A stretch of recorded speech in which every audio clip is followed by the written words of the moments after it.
Hello everyone. In this video we are going to be discussing about mammalian physiology and immunology unit second which is circulatory physiology. इसमें जो first topic हमें discuss करना है वो है blood group. तो ये कुछ जनरल प्रॉपर्टीज़ हैं ब्लड के जो हमें पता होनी चाहिए. First one is blood is a natural colloid. Second one is it is a connective tissue. Connective tissue वो होता है जो आपकी बॉडी को कनेक्ट करके रखता है. ठीक है. The next one is it has pH 7.4. 7 आपको पता है न्यूट्रल होता है. 7.4 स्लाइटली बेसिक इन नेचर. वहीं पे मेल में जो ब्लड का अमाउंट होता है वो होता है 5.5 लीटर्स. वहीं पे फीमेल में होता है 5 लीटर्स के करीब. Next is formation of blood. आपको पता है कि अडल्ट में जो ब्लड का फॉर्मेशन होता है वो होता है बोन मैरो में. लेकिन एम्ब्रियोनिक स्टेज में जब आपकी बोन्स डेवलप नहीं होती तो लीवर में ब्लड का फॉर्मेशन होता है. ठीक है. Next is HB haemoglobin. तो मेल में जो HB का अमाउंट होता है वो होता है 13.8 टू 17.2 ग्राम्स पर decilitre. Decilitre is 1/10 of litre. ठीक है. वहीं पे फीमेल में जो ब्लड का अमाउंट होता है HB का अमाउंट होता है 12.1 टू 15.1 ग्राम पर डेसीलीटर. ठीक है. Next is who discover blood group. तो सबसे पहले जो ब्लड ग्रुप डिस्कवर किया था वो क्या था, कार्ल लेंस्टर ने 1900 में. ठीक है. अब ये ब्लड ग्रुप डिस्कवर करने की ज़रूरत क्या पड़ी. पहले जब ब्लड ट्रांसफ्यूजन होता था तो देखा जाता था कुछ पेशेंट जो है वो ब्लड ट्रांसफ्यूजन के बाद में सर्वाइव कर जाते हैं लेकिन कुछ की क्या है डेथ हो जाती है. तो उसके पीछे रीज़न क्या था ये पता लगा था कार्ल लेंस्टर ने. ठीक है. Next is blood group is determined by the red blood cell. ठीक है. जिसको आप अर्थ्रोसाइट भी बोलते हो. Erythro means red, cytes means cells. ठीक है. नेक्स्ट है ए ब्लड ग्रुप. अब जैसे ये RBC है, RBC के ऊपर जो है एंटीजन प्रेजेंट है. यहाँ पे ए एंटीजन प्रेजेंट है जिसकी वजह से हम डिटरमाइन कर सकते हैं कि जो ये ब्लड ग्रुप है वो ए ब्लड ग्रुप होगा. अभी एंटीजन होता क्या है. Antigen is a genetically determined protein found on the plasma membrane of red blood cell. ठीक है. जेनेटिकली डिटरमाइंड प्रोटीन होता है जो कि हमें हमारे पेरेंट्स से मिलता है. अब आपको पता है कि कोई भी एंटीजन, फॉरेन एंटीजन जब हमारी बॉडी में एंटर करता है तो उसके अगेंस्ट हमारी बॉडी जो है एंटीबॉडीज़ बनाती है. तो यहीं पर कुछ ऐसा देखने को मिलेगा. Let's see. अब जैसे कोई एंटीजन प्रेजेंट है इसके खिलाफ हमारी बॉडी ने एंटीबॉडीज़ तैयार की. एंटीबॉडी क्या होता है, provide immunity against the specific antigen. Her specific antigen के लिए स्पेसिफिक एंटीबॉडी होती है. ठीक है. जब भी कोई फॉरेन एंटीजन हमारी बॉडी में जो एंटर करता है तो उससे हमारी जो एंटीबॉडी जो है जाकर के अटैच हो जाती है और रिएक्शन होती है एग्लूटिनेशन रिएक्शन. इसमें होता क्या है कि जो ब्लड वेसल है वो है क्लोग हो जाती है. ठीक है. अब फॉर एग्जांपल ये कोई भी ब्लड ग्रुप है, आप इसे B बोल सकते हो. जो ये B एंटीजन यहाँ पे प्रेजेंट है और इस RBC के ऊपर A एंटीजन प्रेजेंट है. मान लीजिए हमने B ब्लड ग्रुप जो है वो ट्रांसफ़र करवा दिया A ब्लड ग्रुप वाले पेशेंट में. ठीक है. अब इसमें क्या होगा, जो A ब्लड ग्रुप वाला पेशेंट है जिसमें हमने ब्लड ट्रांसफ़र करवा दिया उसमें क्या, उसके खिलाफ जो है एंटीबॉडीज़ बननी शुरू हो जाएंगी. अब एंटीबॉडीज़ क्या करेंगी, एंटीजन पे जा कर के अटैच हो जाएंगी. ठीक है. एग्लूटिनेशन रिएक्शन हो जाएगी जिसकी वजह से क्या होता है कि क्लोग्ड अप ब्लड वेसल्स जो है वो क्लोग हो जाएंगी. RBC blood cell clump together and interfuse with blood circulation. और वहाँ पे जो क्लोग अप ब्लड वेसल्स की वजह से क्या होता है, पेशेंट की डेथ हो जाती है. अभी एग्लूटिनेशन नाम से पता चल रहा है टू ग्लू. तो यहाँ पर जो है वो RBC को आपस में ग्लू की तरह चिपका देती है. ठीक है. अब ब्लड ट्रांसफ्यूजन गॉन रॉन्ग. ये तब होता है जब हम किसी दूसरे ब्लड ग्रुप वाले का किसी दूसरे ब्लड ग्रुप में ट्रांसफ़र करवा देते हैं. ठीक है. तो यहाँ पे एग्लूटिनेशन रिएक्शन हो जाती है. हमें जो पढ़ना है वो पढ़ना ABO blood group system. A classification system for blood that depends on the presence or absence of A and B antigens on the red blood cells or RBC. ठीक है. अब A एंटीजन और B एंटीजन की presence और absence से हमें पता चलता है कि पर्टिकुलर ब्लड ग्रुप कौन सा है. अब जैसे कि आप यहाँ देख रहे हो इस ब्लड ग्रुप पर, इस RBC पर A एंटीजन प्रेजेंट है. ठीक है. तो ये कौन सा ब्लड ग्रुप हुआ, ये हुआ A ब्लड ग्रुप. इस RBC पे कौन सा ब्लड ग्रुप कौन सा एंटीजन है, बी एंटीजन, तो जिसकी वजह से ये कौन सा ब्लड ग्रुप हुआ, ये बी ब्लड ग्रुप हुआ। अब इस पर आप देख रहे हो कि ए एंटीजन भी प्रेजेंट है और बी एंटीजन भी प्रेजेंट है, तो ये कौन सा ब्लड ग्रुप हो गया, ये हो गया A B. Next one is, इसमें कोई भी एंटीजन प्रेजेंट नहीं है, ठीक है, लेकिन इसका मतलब ये बिल्कुल नहीं है कि ये पूरा नेकेड होता है। एक एच सब्सटेंस होता है जो कि ओ आरबीसी पे पाया जाता है, जो कि हम नेक्स्ट वीडियो में पढ़ेंगे। तो जिस पे एंटीजन प्रेजेंट नहीं है कोई भी, ना तो ए एंटीजन प्रेजेंट है ना ही बी एंटीजन प्रेजेंट है, तो वो कौन सा ब्लड ग्रुप हो गया, वो हो गया ओ ब्लड ग्रुप, ठीक है। तो नेक्स्ट है एक कार्ल लेंस्टन रूल, जो कि बहुत इंपॉर्टेंट है। इसमें क्या होता है कि इसमें ये बोला गया कि if there is antigen on a red blood cell, the absence of its corresponding antigen in the serum.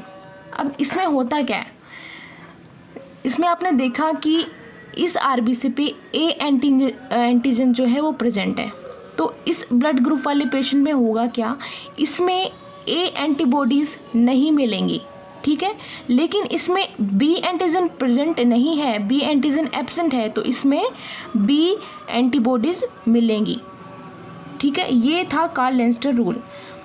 For example, if you have A antigen, you don't have anti A. अगर आपके आरबीसी के ऊपर A antigen है तो आप में ए antibodies नहीं होंगी, आप में जो एंटीजन आपकी आरबीसी के ऊपर एब्सेंट है वो एंटीबॉडीज़ होंगी। फॉर एग्जांपल, इसमें ए एंटीजन है तो इसमें ए एंटीबॉडीज़ नहीं होंगी, इसमें होंगी बी एंटीबॉडीज़, ठीक है। तो ये था लेंस्टर रूल। अब यही बताया गया है नेक्स्ट, जैसे कि आपके आरबीसी के ऊपर ए एंटीजन प्रेजेंट है तो इसमें जो है बी एंटीबॉडीज़ होंगी, blood group A antigen on the surface of RBC and B antibody in the blood plasma, ठीक है। Next is B antigen. For example, इस आरबीसी पे क्या है, बी एंटीजन प्रेजेंट है, तो इसकी प्लाज्मा में कौन सी एंटीबॉडीज़ होंगी, ए एंटीबॉडीज़ होंगी, क्योंकि आरबीसी के ऊपर बी एंटीजन प्रेजेंट है। In case of A B blood group, आपको पता होता है कि आरबीसी के ऊपर ए एंटीजन भी प्रेजेंट है और बी एंटीजन भी प्रेजेंट है, ठीक है। तो इसमें क्या होता है, इसमें ए और बी दोनों ही एंटीबॉडीज़ जो है वो एब्सेंट होती है, क्योंकि दोनों एंटीजन आपके आरबीसी के ऊपर प्रेजेंट है। तो both A and B antigens on the surface of RBC and no A and B antibody at all in the blood plasma, ठीक है। अब इसमें किसी भी तरह की कोई एंटीबॉडीज़ नहीं होती है, इसी वजह से ए बी ब्लड ग्रुप कोई भी ब्लड जो है वो रिसीव कर सकता है। नेक्स्ट इज ओ। अब आपको पता है कि ओ आरबीसी के ऊपर कोई भी एंटीजन प्रेजेंट नहीं होता है, ठीक है। तो इसमें इसके ब्लड प्लाज्मा में क्या होगा, ए एंटीबॉडी भी प्रेजेंट होगी, बी एंटीबॉडी भी प्रेजेंट होगी।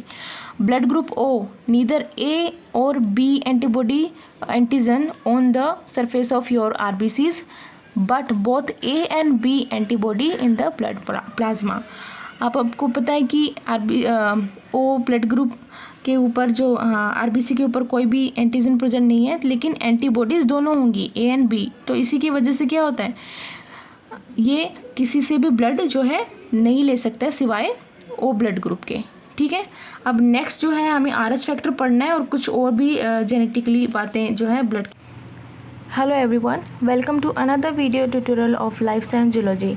In this video, we're gonna be discussing about genetic part of ABO blood group. The first point is the ABO gene locus is located on the chromosome number 9. जो gene responsible होता है ABO blood grouping के लिए वो कौन से chromosome number पे present होता है, क्रोमोजोम नंबर 9 पे, ठीक है। नेक्स्ट है A and B blood groups are dominant over the O blood group, ठीक है। इसका मतलब हुआ कि अगर एंटीजन A प्रेजेंट है, अगर एंटीजन A प्रेजेंट है और O प्रेजेंट है तो डोमिनेंट कौन करेगा, डोमिनेंट करेगा A एंटीजन डोमिनेंट कर जाएगा किस पे, O एंटीजन पे, ठीक है। द सेम केस लाइक अगर B और O एंटीजन प्रेजेंट है तो B जो है वो डोमिनेंट कर जाएगा O पे, ठीक है। तो A एंड B दोनों ही डोमिनेंट करेंगे O के ऊपर, ठीक है। नेक्स्ट है A and B groups genes are codominate in case अगर A एंड बी दोनों साथ में प्रेजेंट हुए तो ये इंडिपेंडेंट अपने आप को शो करेंगे, कोई भी किसी पे डोमिनेट नहीं करेगा, ठीक है। ये को डोमिनेंट है, दोनों साथ में एक्सप्रेस होंगे, ठीक है। नेक्स्ट है each person has 2 copies of genes maternal and paternal in origin. अब आपको पता है कि किसी भी जीन जो है पेयर में प्रेजेंट होते हैं, ठीक है। तो 2 कॉपीज प्रेजेंट होती हैं, एक तो मिलती है हमें हमारे मदर से, दूसरा मिलता है फादर से, ठीक है। तो 2 कॉपीज प्रेजेंट होती है। नेक्स्ट है antigen of ABO system. Antigen of the ABO systems are A, B and H, ठीक है। तो 3 तरह के एंटीजन जो होते हैं वो प्रेजेंट होते हैं आरबीसी के ऊपर, antigen A, antigen B and H antigen, जिसको हम बाद में डिटेल में डिस्कस करने वाले हैं। तो ये जो एंटीजन होते हैं वो इनका केमिकल कॉम्पोजिशन क्या होता है, या तो ग्लाइकोलिपिड्स होते हैं या ग्लाइकोप्रोटीन्स होते हैं और ग्लाइकोस्फिंगोलिपिड्स होते हैं, ठीक है।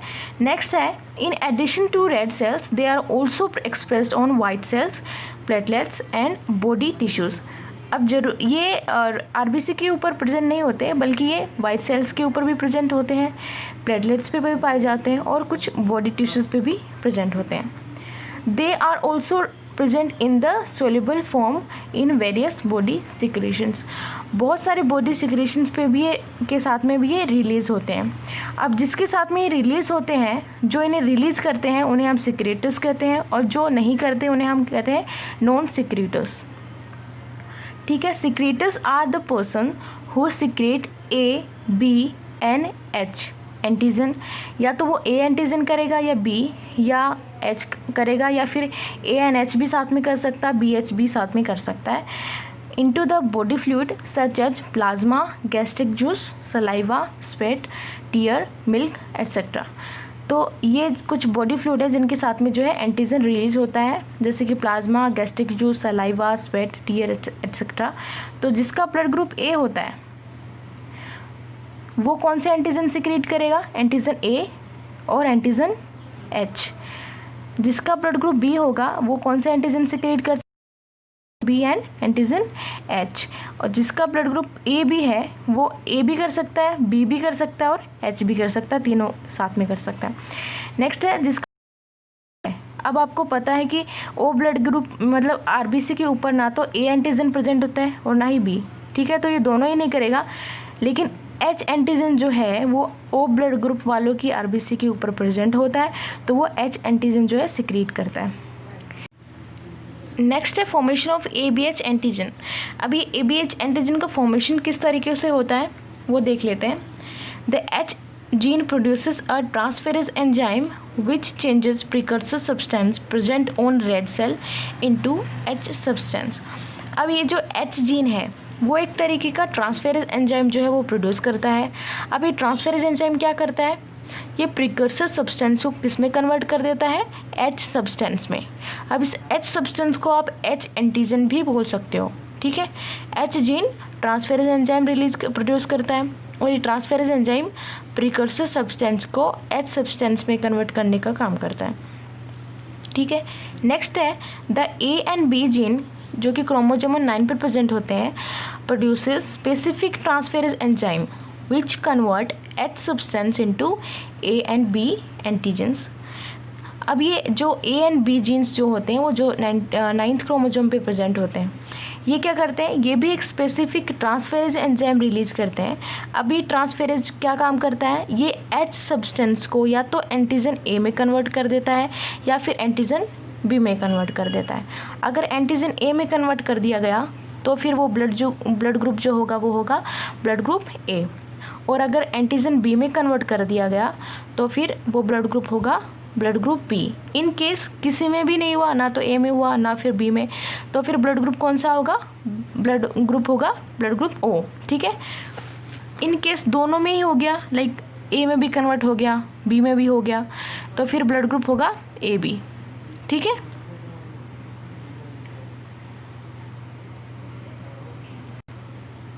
Next is O gene produces an inactive transferase so that H antigen persists unchanged। अब जो ये O gene है ये inactive फॉर्म में ट्रांसफेरेज जो है वो बनाता है, जिसकी वजह से H एंटीजन जो है वो चेंज ही नहीं होता है, वो सेम रहता है। ठीक है, उसमें किसी भी तरीके का कोई चेंज देखने को नहीं मिलता। ठीक है, तो ये जो मैच्योर आरबीसी है उसके अंदर जो है न्यूक्लियस नहीं होता, लेकिन प्रिकर्सर सेल में होता है। तो ये जो भी एक्टिविटी आप देख रहे हो ये प्रिकर्सर सेल के अंदर हो रही है। तो इसके अंदर न्यूक्लियस है, आप क्रोमोजोम देख रहे हो, क्रोमोजोम नंबर 9, ये है 19th क्रोमोजोम। अब जो ये 19th क्रोमोजोम है ये एक फ्यूकोज ट्रांसफेरेज एंजाइम जो है वो प्रोड्यूस करता है। ठीक है, फ्यूकोज ट्रांसफेरेज एंजाइम प्रोड्यूस किया 19th क्रोमोजोम में। अब ये जो फ्यूकोज ट्रांसफेरेज है ये जाकर अटैच कर जाता है ओलिगोसैकेराइड पे। अब ये आरबीसी आप देख रहे हो, आरबीसी की सरफेस पे क्या प्रेजेंट है, ओलिगोसैकेराइड चेन प्रेजेंट है। ओलिगोसैकेराइड क्या होता है, 2 या 2 से ज़्यादा मोनोसैकेराइड कंबाइन करके क्या बनाते हैं, ओलिगोसैकेराइड। ओलिगोसैकेराइड यहाँ पे प्रेजेंट है और फ्यूकोज ट्रांसफेरेज जो बना है 19th क्रोमोजोम से ये जाकर कहाँ पे अटैच हो गया है, ओलिगोसैकेराइड चेन पे अटैच हो गया है। ठीक है, तो ये चीज़ जो आप देख रहे हो यहाँ पे ये वाली, ठीक है, ये क्या है, ये है आपका H एंटीजन। ठीक है, तो ये H एंटीजन है जिसकी हम बात कर रहे थे।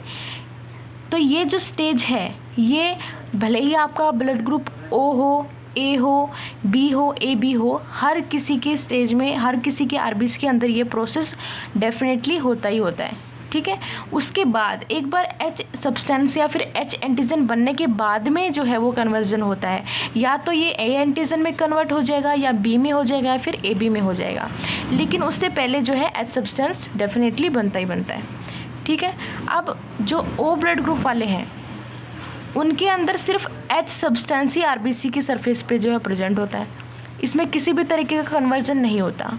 आप ये बोल सकते हो कि जब ह्यूमन बीइंग का एवोल्यूशन हुआ तो ये जो 9th क्रोमोजोम है इसके अंदर क्या हुआ, म्यूटेशन हो गया, जिसकी वजह से ये किसी भी तरीके का एक्टिव एंजाइम जो है वो प्रोड्यूस नहीं कर सकते, या फिर ये बोल सकते हैं कि ये जो क्रोमोजोम ही है वो इनएक्टिव स्टेट में है। ठीक है, तो ये जो प्रोसेस होती है किस में होती है, O ब्लड ग्रुप वालों में होती है। नेक्स्ट आता है आपका A blood group. A blood group वालों में क्या होता है, ये है आरबीसी, आरबीसी के अंदर न्यूक्लियस। ठीक है, न्यूक्लियस के अंदर आपका 9th क्रोमोजोम है जो कि पेयर में है, ये 19th क्रोमोजोम है। अब यहाँ से आपको पता है फ्यूकोज ट्रांसफेरेज, ये तो प्रोसेस सब में हो ही रही है, फ्यूकोज ट्रांसफेरेज जो है वो रिलीज कर रहा है। लेकिन जो 9th क्रोमोजोम है इसमें क्या होता है, इसमें से एक क्रोमोजोम जो है या तो फिर या वो आपका मदर से लिया हुआ क्रोमोजोम हो सकता है, फादर से भी लिया हुआ क्रोमोजोम हो सकता है, मैटरनल भी हो सकता है और पैटर्नल भी हो सकता है।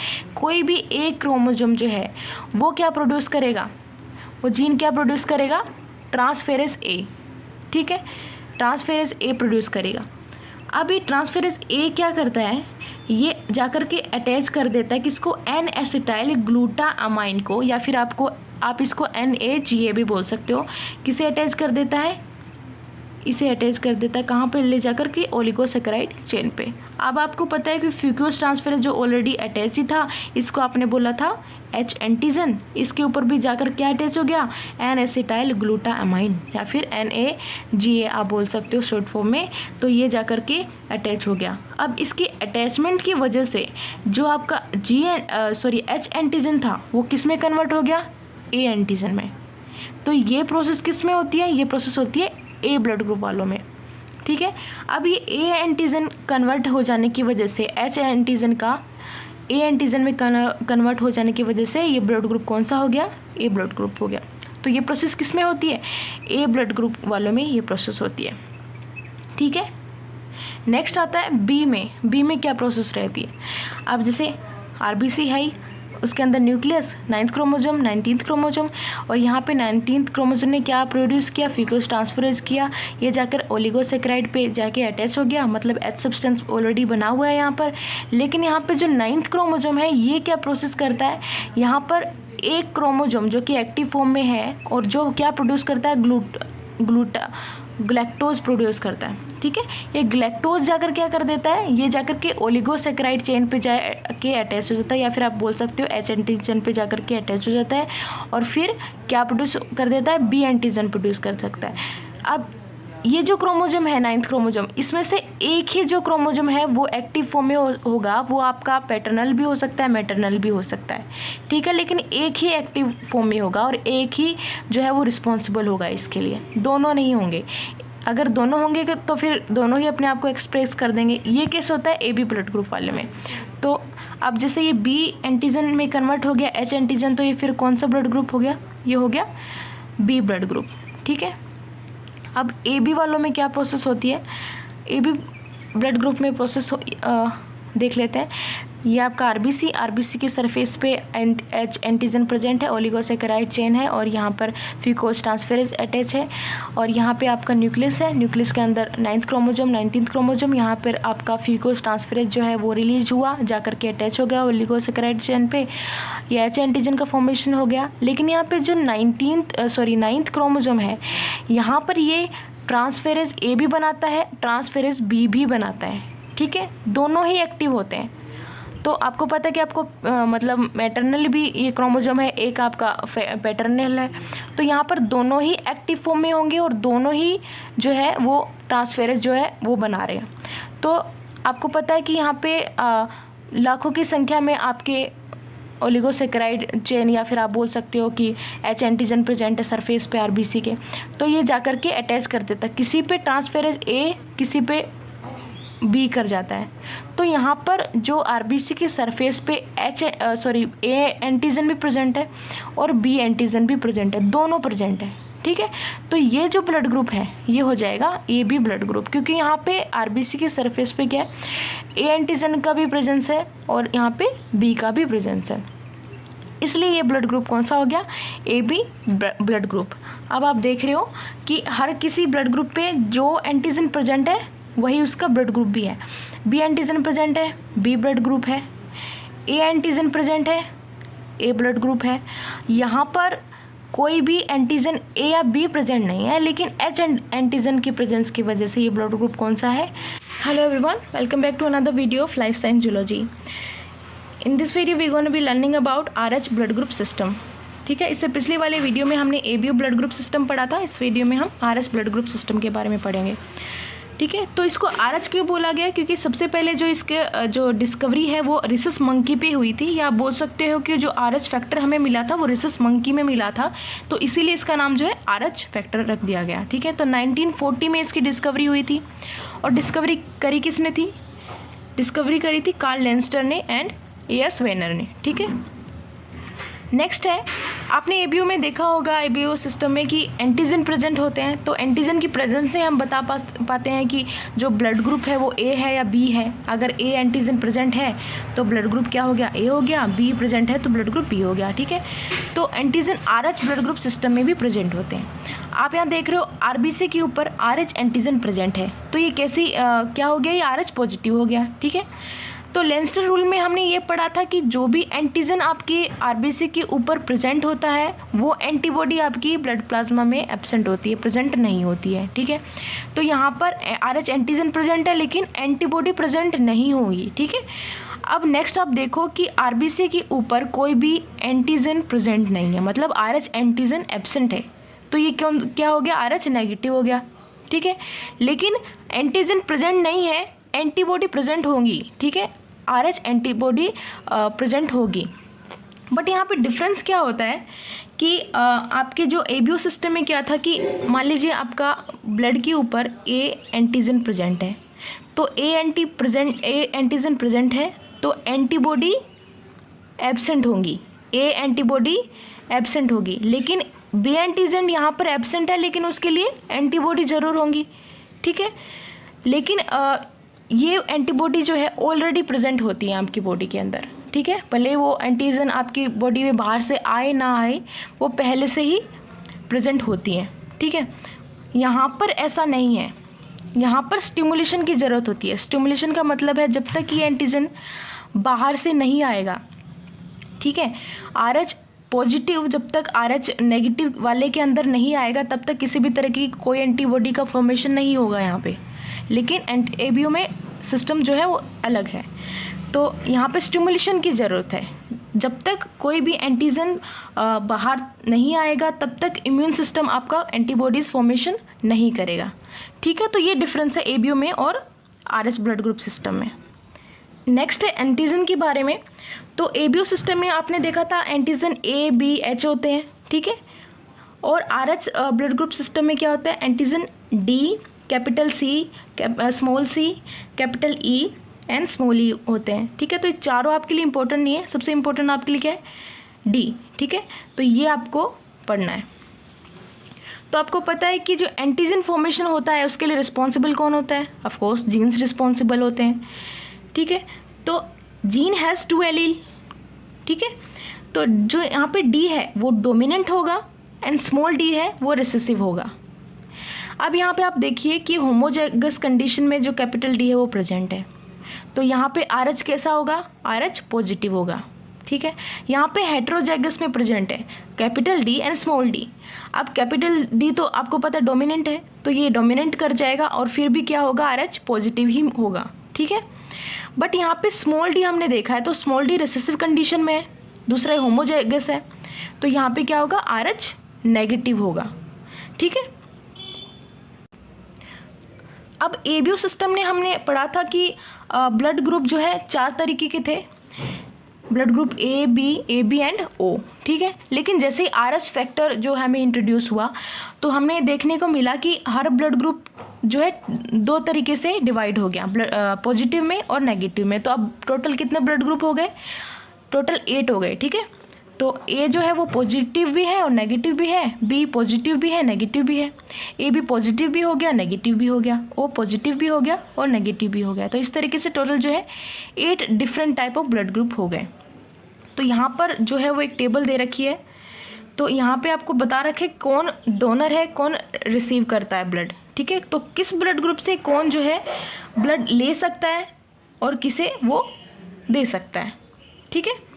तो जैसे ब्लड ग्रुप A है, A पॉजिटिव की बात हो रही है यहाँ पे, तो ये किसको ब्लड दे सकता है अपना, ऑफ कोर्स A पॉजिटिव को दे सकता है, A भी पॉजिटिव को दे सकता है। तो यहाँ पे नोट करने वाली बात ये है कि जो पॉजिटिव वाले ब्लड ग्रुप वाले जो लोग होते हैं, ठीक है, पॉजिटिव वाले ब्लड दे नहीं सकते नेगेटिव वालों को, ठीक है, और नेगेटिव वाले दे सकते हैं पॉजिटिव वालों को, ठीक है। तो नेगेटिव वाले जो हैं ब्लड दे सकते हैं पॉजिटिव वाले को लेकिन ले नहीं सकते, पॉजिटिव वाले दे नहीं सकते लेकिन ले सकते हैं, ठीक है। पॉजिटिव क्या कर सकता है, ले सकता है ब्लड नेगेटिव वाले से लेकिन दे नहीं सकता। अब इस कंसेप्ट को ध्यान में रखते हुए पूरी टेबल है, ठीक है। तो इसमें आपको बता रखा है कि कौन किसको ब्लड दे सकता है, किससे ले सकता है। तो जो पॉजिटिव वाले हैं वो नेगेटिव से भी ले सकते हैं और कुछ अपने जो पॉजिटिव है उनसे भी ले सकते हैं। जैसे O पॉजिटिव है तो O पॉजिटिव से ले सकता है, A पॉजिटिव से को दे सकता है, sorry A can give blood to O positive, A positive, B positive, A B positive. But ले किससे सकता है, O पॉजिटिव से और नेगेटिव वाले से भी ले सकता है। तो पॉजिटिव वाले नेगेटिव वाले से रिसीव कर रहे हैं यहाँ पे, लेकिन जो नेगेटिव वाले हैं वो पॉजिटिव वालों को दे तो सकते हैं लेकिन ले नहीं सकते, सिर्फ नेगेटिव वालों से ही ले सकते हैं। तो यहाँ पे आप देख रहे हो कि जो O नेगेटिव है वो डोनेट तो सबको कर सकता है, जो भी ब्लड ग्रुप है सबको दे सकता है लेकिन ले सिर्फ एक से सकता है, वो है O नेगेटिव, ठीक है। और यहाँ पर AB पॉजिटिव है, वो दे सिर्फ AB को सकता है लेकिन ले वो सबसे सकता है, ठीक है। तो कोई भी ब्लड ग्रुप AB पॉजिटिव वाले को अपना ब्लड जो है डोनेट कर सकता है। तो इस हिसाब से यूनिवर्सल डोनर कौन हो गया, O नेगेटिव हो गया, और यूनिवर्सल एक्सेप्टर कौन हो गया, AB पॉजिटिव हो गया, ठीक है। तो ये टेबल आप बिना देखे भी बना सकते हो अगर आपको कंसेप्ट क्लियर है तो, ठीक है। नेक्स्ट एक कंडीशन आती है अर्थोब्लास्टोसिस फर्टिलिस। अब इसके अंदर क्या होता है, ये होता क्या है actually, an anemic condition of baby in which baby's blood is attacked by antibody from RH negative mother. तो अब इसका मैकेनिज्म देख लेते हैं, किस तरीके से मैकेनिज्म है इसका। तो यहाँ पे ये मदर की बॉडी है जो कि RH नेगेटिव है, ये है बेबी की बॉडी जो कि RH पॉजिटिव है। ठीक है, तो आपको पता है कि प्लेसेंटा के थ्रू मदर और बेबी में एक्सचेंज होता है। ठीक है, तो प्लेसेंटा से ही जो बेबी है जो ऑक्सीजन वगैरह लेता है। Got it. तो यहाँ पर क्या होता है, बेबी भी कुछ जो है RBC मदर की बॉडी में चली जाती है बेबी से। ठीक है, और मदर की बॉडी से कुछ बच्चे में चली जाती है। ठीक है, बट ये RBC जो यहाँ पर एक्सचेंज हो रही है बहुत ही लिमिटेड है। ऑल्दो ये पॉजिटिव है, जैसे बच्चे से RBC जो गया है वो पॉजिटिव है, यहाँ पर RH एंटीजन जो प्रेजेंट है, बट ये लिमिटेड अमाउंट में, तो इतना फ़र्क नहीं होता। But at the time of delivery क्या होता है, लार्ज अमाउंट ऑफ ब्लड जो एक्सचेंज होता है मदर और बेबी में। ठीक है, तो वहाँ पे लार्ज अमाउंट हुआ है तो एंटीबॉडी जो है फॉर्मेशन हो जाता है, कहाँ पे, मदर की बॉडी में। ठीक है, ब्लड लॉस होता है और एक्सचेंज हो जाता है at the time of first delivery. तो फर्स्ट डिलीवरी के में कोई दिक्कत नहीं आएगी, वो नॉर्मल होगी। लेकिन सेकेंड डिलीवरी में क्या होता है कि एक्सचेंज ऑफ ब्लड की वजह से क्या होता है, मदर की बॉडी में पहले से एंटीबॉडीज़ बन जाती हैं। मैंने आपको बताया था कि पहले से एंटीबॉडी प्रेजेंट नहीं होती है, लेकिन स्टिमुलेशन की वजह से क्या होता है, एंटीबॉडी बन जाती है। तो यहाँ पर बच्चे की बॉडी से जैसे ही मदर को है RH पॉजिटिव वाला ब्लड ग्रुप उसकी बॉडी में गया, तो उसके इम्यून सिस्टम ने क्या करा, एंटीबॉडी बना दी। तो अब सेकेंड डिलीवरी में क्या है कि एंटीबॉडी पहले से ही प्रेजेंट है बॉडी में। अब ये एंटीबॉडी क्या करेंगी, ट्रांसफ़र हो जाएगी बेबी में, और यहाँ पे RBC जो है वो रैप्चर हो जाएंगी, ख़त्म हो जाएंगी, या फिर आप बोल सकते हो कि एनीमिक कंडीशन पैदा हो जाएगी बच्चे के अंदर। तो सेकेंड डिलीवरी में कॉम्प्लिकेशंस आ जाएंगी। ठीक है, फर्स्ट डिलीवरी में कोई दिक्कत नहीं होगी, नॉर्मल होगी, लेकिन सेकेंड में कॉम्प्लिकेशन आ जाएगी, तो बेबी सर्वाइव नहीं करेगा। ठीक है, अब इस कंडीशन को रोकने के लिए हमें क्या करना चाहिए, पहले तो हमें ब्लड ग्रुप पता होना चाहिए कि मदर का क्या ब्लड ग्रुप है और बच्चे का क्या। तो अगर पेरेंट्स में अगर फादर का पॉजिटिव है और मदर का भी पॉजिटिव है, कोई दिक्कत नहीं है। लेकिन अगर फादर का पॉजिटिव है और मदर का नेगेटिव है तो दिक्कत हो सकती है। ठीक है, तो इसीलिए हमें इसको ट्रीट करने की ज़रूरत होती है। तो एक इंजेक्शन होता है एंटी सीरम जो हम मदर को देते हैं। तो इसमें होता क्या है, प्लाज्मा जिसमें एंटीबॉडी होती है, हम उसे एंटी सीरम बोलते हैं। ठीक है, अब इस एंटी सीरम में होता क्या है, एंटीबॉडीज़ तो बहुत तरह की होती है ना, पर ये किस तरह की एंटीबॉडी हम दे रहे हैं, एंटी-RH एंटीबॉडीज़। ठीक है, तो ये देना किस तरीके से होता है, तो पहले 3 मंथ में हमें देना होता है। 3 मंथ जैसे कंप्लीट हो जाए फर्स्ट 3 मंथ, तो उसके बाद हमें देना होता है। और at the time of delivery, ठीक है, फर्स्ट डिलीवरी के बाद विदिन 72 आवर्स हमें वापस से इंजेक्शन देना होता है। इससे होता क्या है कि RH के खिलाफ एंटीबॉडी नहीं बना पाएंगे। जैसे मैंने पहले बोला कि यहाँ पर कुछ जो है एक्सचेंज हो गया है RBC का, जो कि पॉजिटिव है, RH पॉजिटिव है, तो यहाँ पर एंटीबॉडी जो बना रही है मदर वो नहीं बनेंगी। वो इसलिए नहीं बनेंगी क्योंकि यहाँ पर जो ट्रांसफ़र हो रहा है एंटीजन्स का, ये ट्रांसफ़र ही रोक देता है, यहाँ पे ही ख़त्म हो जाती हैं पॉजिटिव वाली ब्लड ग्रुप। ठीक है, तो इसकी वजह से ट्रांसफ़र नहीं होगा, ऑफकोर्स ट्रांसफ़र नहीं होगा तो एंटीबॉडी नहीं बनेंगी। ठीक है, तो ये मैकेनिज़्म होता है। तो ये जो है आपका अर्थ्रोब्लास्टोसिस फेटालिस, ये इम्पोर्टेंट था। आज के लिए इतना ही। I will see you in the next. Hey everyone, welcome back to another video of life science zoology. इस वीडियो में हम डिस्कस करने वाले हैं ब्लड क्लॉटिंग के बारे में, या फिर आप ब्लड कोएगुलेशन भी बोल सकते हो। ठीक है, तो इसमें होता क्या है, the process by which liquid blood is converted into jelly like substance is known as blood clotting. आपने देखा होगा अक्सर कि जब भी आपको कहीं पे चोट लगती है तो वहाँ पे क्या ब्लीडिंग स्टार्ट हो जाती है, लेकिन 8 या 10 मिनट बाद में वहाँ पे क्लॉट फॉर्मेशन हो जाता है और ब्लीडिंग अपने आप रुक जाती है। तो ये प्रोसेस क्या कहलाता है, ब्लड क्लॉटिंग, जिसमें क्या होता है, लिक्विड ब्लड किस में कन्वर्ट हो जाता है, जेली लाइक सब्सटेंस में कन्वर्ट हो जाता है। ठीक है, तो ये एक तरीके की जनरल डेफिनेशन हो गई। अब साइंटिफिक तरीके से अगर बात करें तो कोएगुलेशन होता क्या है, it's a property of plasma. ठीक है, प्लाज्मा की प्रॉपर्टी होती है through which soluble fibrinogen is converted into insoluble fibrin. इसमें क्या होता है, फिब्रिनोजन जो कि सोल्यूबल फॉर्म होता है वो किस में कन्वर्ट हो जाती है, इनसोल्यूबल फिब्रिन में कन्वर्ट हो जाती है, जिसकी वजह से जहाँ पर भी वुंड है वहाँ पर ब्लड क्लॉट हो जाता है, जिसकी वजह से ब्लड क्लॉटिंग हो जाती है और ब्लीडिंग स्टॉप हो जाती है। सो जो प्रोसेस होता है ब्लड क्लॉटिंग का, उसमें बहुत सारे फैक्टर इन्वॉल्व होते हैं।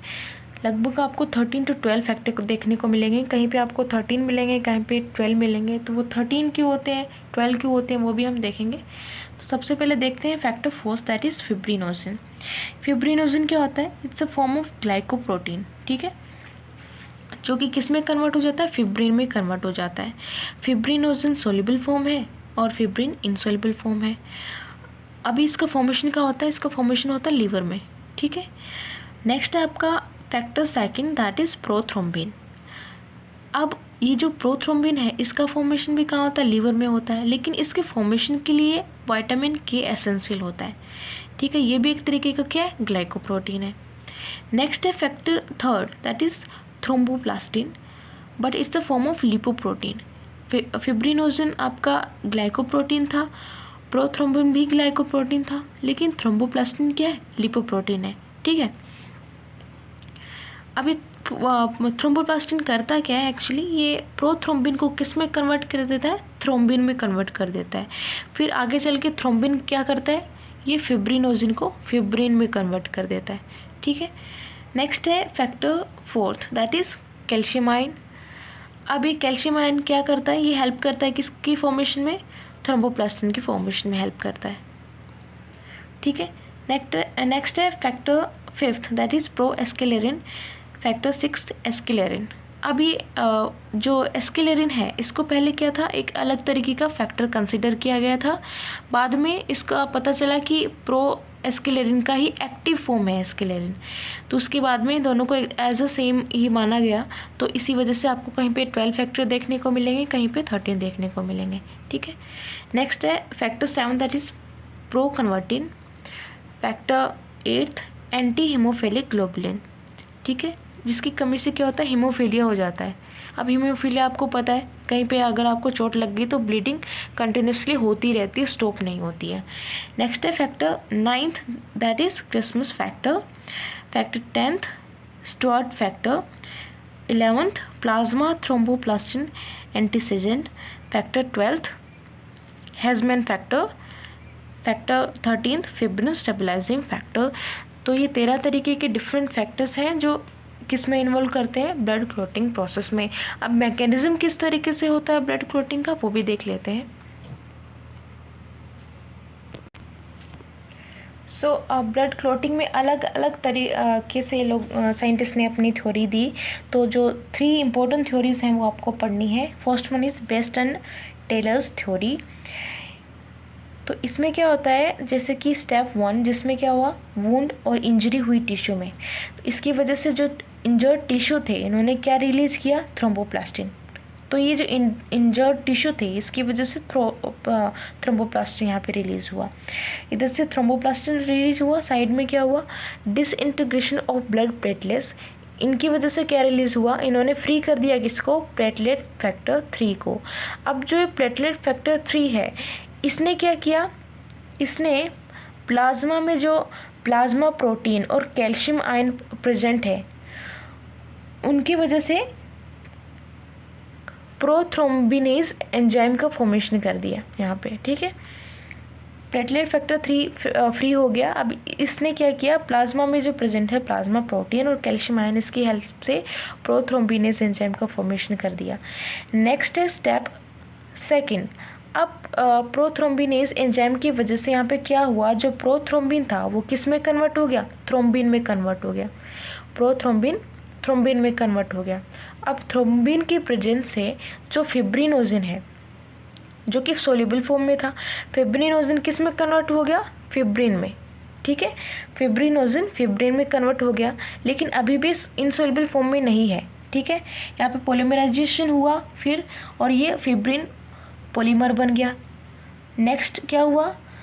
अभी भी सोल्यूबल फॉर्म में है फिब्रिन पॉलीमर, बट जैसे ही फैक्टर 13 आया जो कि कौन सा फैक्टर था? स्टेबलाइजिंग फैक्टर था, ठीक है। उसकी हेल्प से क्या हो गया? ये फिब्रिन किस में कन्वर्ट हो गया? इनसोल्यूबल फॉर्म में कन्वर्ट हो गया, ठीक है। तो अगर 13 फैक्टर नहीं होगा यहाँ पे तो फिब्रिन सॉल्युबल फॉर्म में ही रहेगा। तो इसको स्ट्रॉन्ग बनाने के लिए कौन सा फैक्टर रिस्पॉन्सिबल है, फैक्टर नंबर 13। उसके बाद में क्या प्रोसेस होता है, क्लोटिंग का फॉर्मेशन हो जाता है, thin network at the site of injury. तो वहाँ पे क्लोट बन जाता है और ब्लड क्लोटिंग का प्रोसेस जो है वो कंप्लीट हो जाता है। ठीक है, ये हो गई एक theory, Best and Taylor's theory. Next theory हम देखते हैं। नेक्स्ट थ्योरी दी थी होवेल्स ने। तो होवेल्स थ्योरी में क्या था, जैसे ब्लड है, ब्लड में आपका प्लाज्मा है और कॉर्पसल्स हैं जिसमें आरबीसी डब्ल्यूबीसी प्लेटलेट है। अब यहाँ पे क्या होता है कि डब्ल्यूबीसी आरबीसी और प्लेटलेट की वजह से एक सेफलिन प्रोटीन रिलीज होता है। अब ये सेफलिन प्रोटीन क्या करता है, ये न्यूट्रलाइज कर देता है। ठीक है, न्यूट्रलाइज कर देता है किसको, एंटी थ्रोम्बिन को। एंटी थ्रोम्बिन को न्यूट्रलाइज कर दिया। अब एंटी थ्रोम्बिन को न्यूट्रलाइज करने की वजह से क्या होता है, जो कैल्शियम आयन है वो अटैच हो जाता है किससे, प्रोथ्रोम्बिन से, और फिर प्रोथ्रोम्बिन को किस में कन्वर्ट कर देता है, थ्रोम्बिन में कन्वर्ट कर देता है।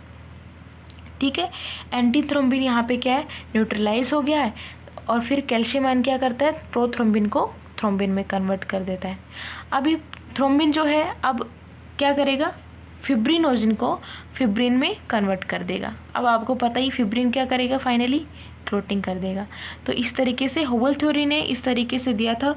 ऑल्दो इन्होंने 2 पार्ट्स में इसको डिवाइड किया था, जिसमें क्या है, प्रोथ्रोम्बिन को कैसे, मतलब प्रोथ्रोम्बिन से थ्रोम्बिन कैसे बन रहा है और फिब्रिनोजिन किस तरीके से बन रहा है।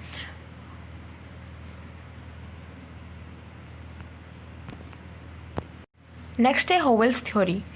इस थ्योरी के अकॉर्डिंग देख लेते हैं किस तरीके से क्लोटिंग प्रोसेस होता है।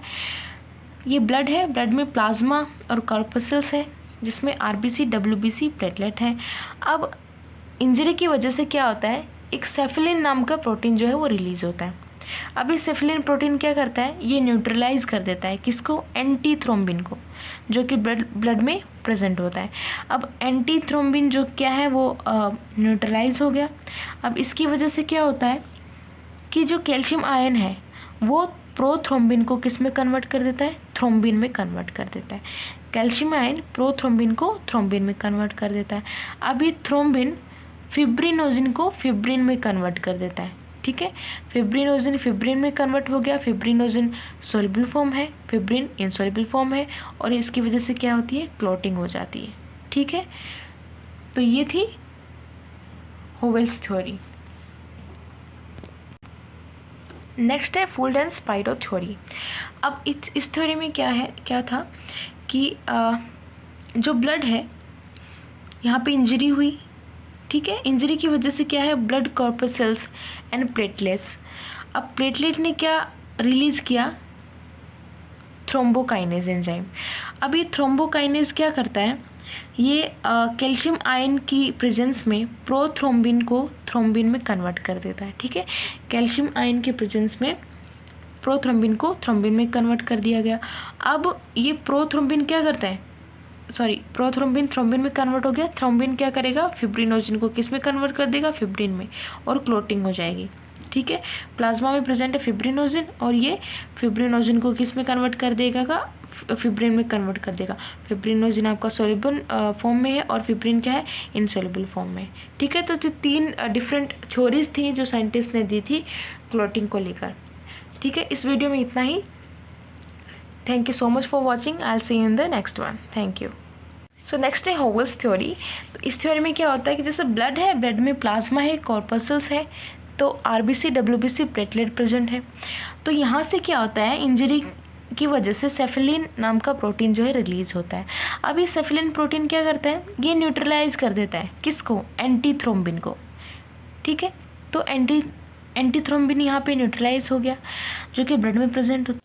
Hey everyone, welcome back to another video of life science zoology. इस वीडियो में हम पढ़ने वाले हैं हार्ट के बारे में। ठीक है, ह्यूमन हार्ट के बारे में। तो इस वीडियो में हम सिर्फ बेसिक्स पढ़ेंगे ह्यूमन हार्ट का, बाकी नेक्स्ट वीडियो में हम कार्डियक साइकिल बारे में पढ़ेंगे।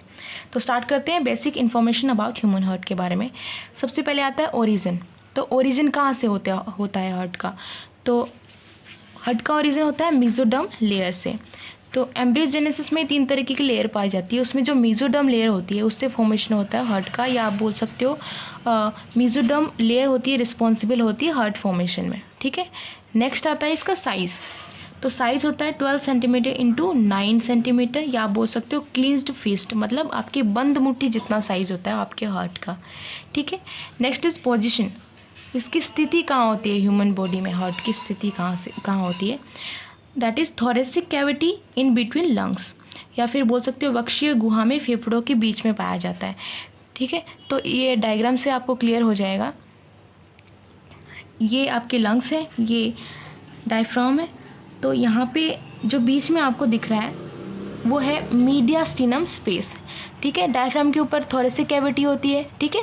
तो यहाँ पर जो कार्डिया नोच होता है, ठीक है, कार्डिया नोच के अंदर होता है हार्ट, उसके अंदर लोकेटेड होता है, ठीक है। तो एक तरीके से सेंट्रली लोकेटेड होता है, लेकिन थोड़ा सा टिल्ट होता है लेफ़्ट की तरफ, इसलिए बोला जाता है हार्ट लेफ़्ट में पाया जाता है, ठीक है।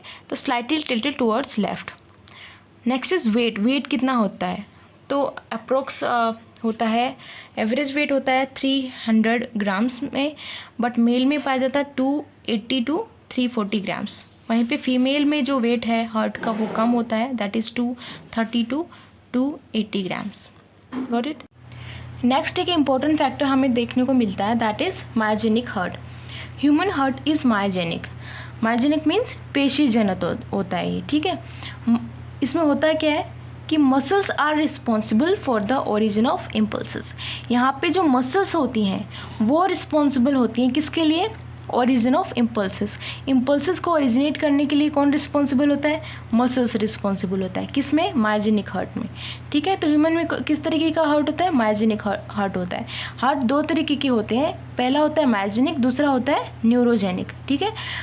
मायोजेनिक में आपको पता है कि मसल्स रिस्पॉन्सिबल होती है इम्पल्सेस को ओरिजिनेट करने के लिए, लेकिन न्यूरोजेनिक में कौन रिस्पॉन्सिबल होता है, nerves are responsible for the origin of impulses, ठीक है। तो इसमें कौन कौन से आते हैं, इसमें बेसिकली आते हैं इनवर्टिब्रेट्स जैसे कि एनिलिडा, ऑर्थोपोडा एट्सेट्रा। तो जो मायोजेनिक हार्ट है इसमें मसल्स रिस्पॉन्सिबल होती है इम्पल्सेस को ओरिजिनेट करने के लिए। हाँ, ये बात अलग है कि जैसे कि हार्ट रेट का, हार्ट बीट का बढ़ जाना या कम हो जाना वो कौन कंट्रोल करता है, वो करता है नर्वस सिस्टम कंट्रोल। लेकिन जो इम्पल्सेस का ओरिजिनेट है वो मसल कंट्रोल करती है। जैसे मान लीजिए किसी ने आपको डरा दिया या आप अचानक से कुछ ऐसा आपने देख लिया, तो एकदम से आपकी हार्ट बीट जो है वो तेज हो जाती है, ठीक है। तो उसमें आपका नर्वस सिस्टम रिस्पॉन्सिबल होता है, लेकिन इम्पल्सेस को ओरिजिनेट करने में कौन रिस्पॉन्सिबल होगा, मसल्स रिस्पॉन्सिबल होगी, ठीक है। हार्ट की खुद की मसल जो है वो रिस्पॉन्सिबल होगी। Next is heart is covered by doubled walled membranous bag called या नोन एज पेरिकार्डियम। तो जो हार्ट होता है उसके चारों तरफ एक डबल वॉल मेम्ब्रेन होती है, उसको हमने क्या बोला है, पेरिकार्डियम, ठीक है। तो ये 2 तरीके से होती हैं, पहला है आउटर, दूसरा इनर, ठीक है। तो जो आउटर मोस्ट लेयर है उसको हमने क्या बोला, पैराइटल पेरिकार्डियम। इनर को हमने क्या बोला, विसरल पेरिकार्डियम, ठीक है। आप डायग्राम से समझते हैं, जैसे कि ये आपका हार्ट है, ठीक है। हार्ट के बाहर जो सबसे आउटर मोस्ट लेयर आपको दिख रही है उसे हमने क्या बोला, पैराइटल पेरिकार्डियम, ठीक है। तो जो इनर वाली है उसको हमने क्या बोला, विसरल पेरिकार्डियम। ये आपका पैराइटल, ये है विसरल पेरिकार्डियम। अब जो ये पैराइटल पेरिकार्डियम है और विसरल पेरिकार्डियम है, इसके बीच में एक कैविटी पाई जाती है। इस कैविटी को हमने क्या बोला, पेरिकार्डियल कैविटी, ठीक है।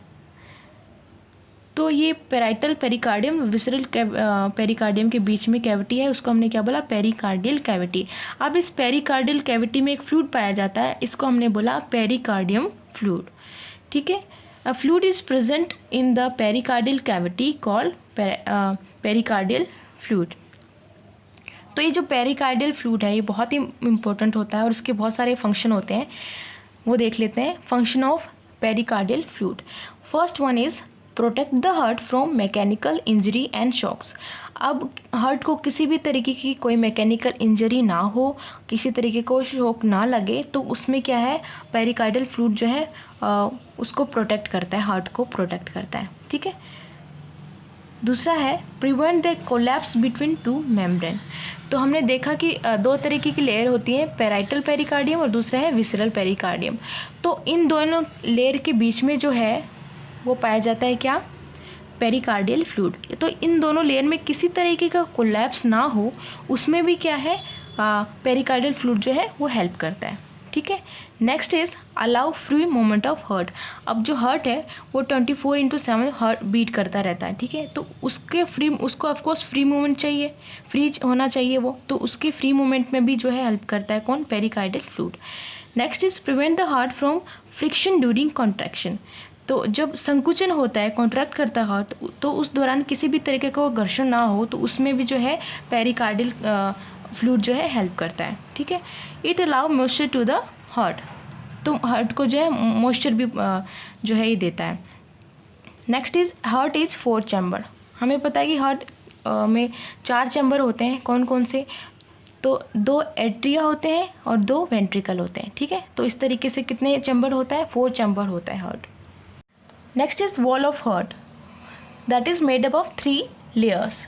अभी हमने थोड़ी देर पहले पढ़ा था कि जो हार्ट होता है वो चारों तरफ से जो है डबल मेम्ब्रेन बाउंड होता है, जिस मेम्ब्रेन को हमने बोला था पैराइटल पेरिकार्डियम जो बाहर की तरफ थी, और जो अंदर की तरफ थी उसे हमने बोला था विसरल पेरिकार्डियम। ठीक है, तो ये जो लेयर होती है वो हार्ट के चारों तरफ होती है। ठीक है, जिससे हार्ट बाउंड रहता है। लेकिन हार्ट की खुद की अपनी जो होती है वो 3 तरीके की लेयर होती है। तो पहली है एपिकार्डियम, दूसरी है मायोकार्डियम और तीसरी आती है एंडोकार्डियम।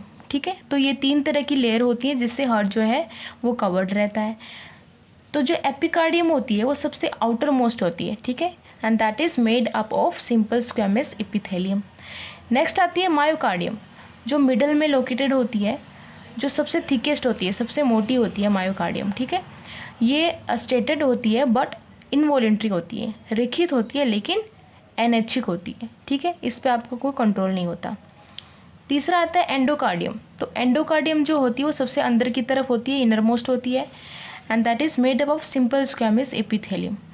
तो एपिकार्डियम और एंडोकार्डियम सिंपल स्क्वेमस एपिथेलियम से बने होते हैं। और ये जो होती है सबसे थिनेस्ट होती है, सबसे पतली होती है एंडोकार्डियम। सबसे मोटी कौन सी थी, मायोकार्डियम। सबसे पतली में आती है एंडोकार्डियम।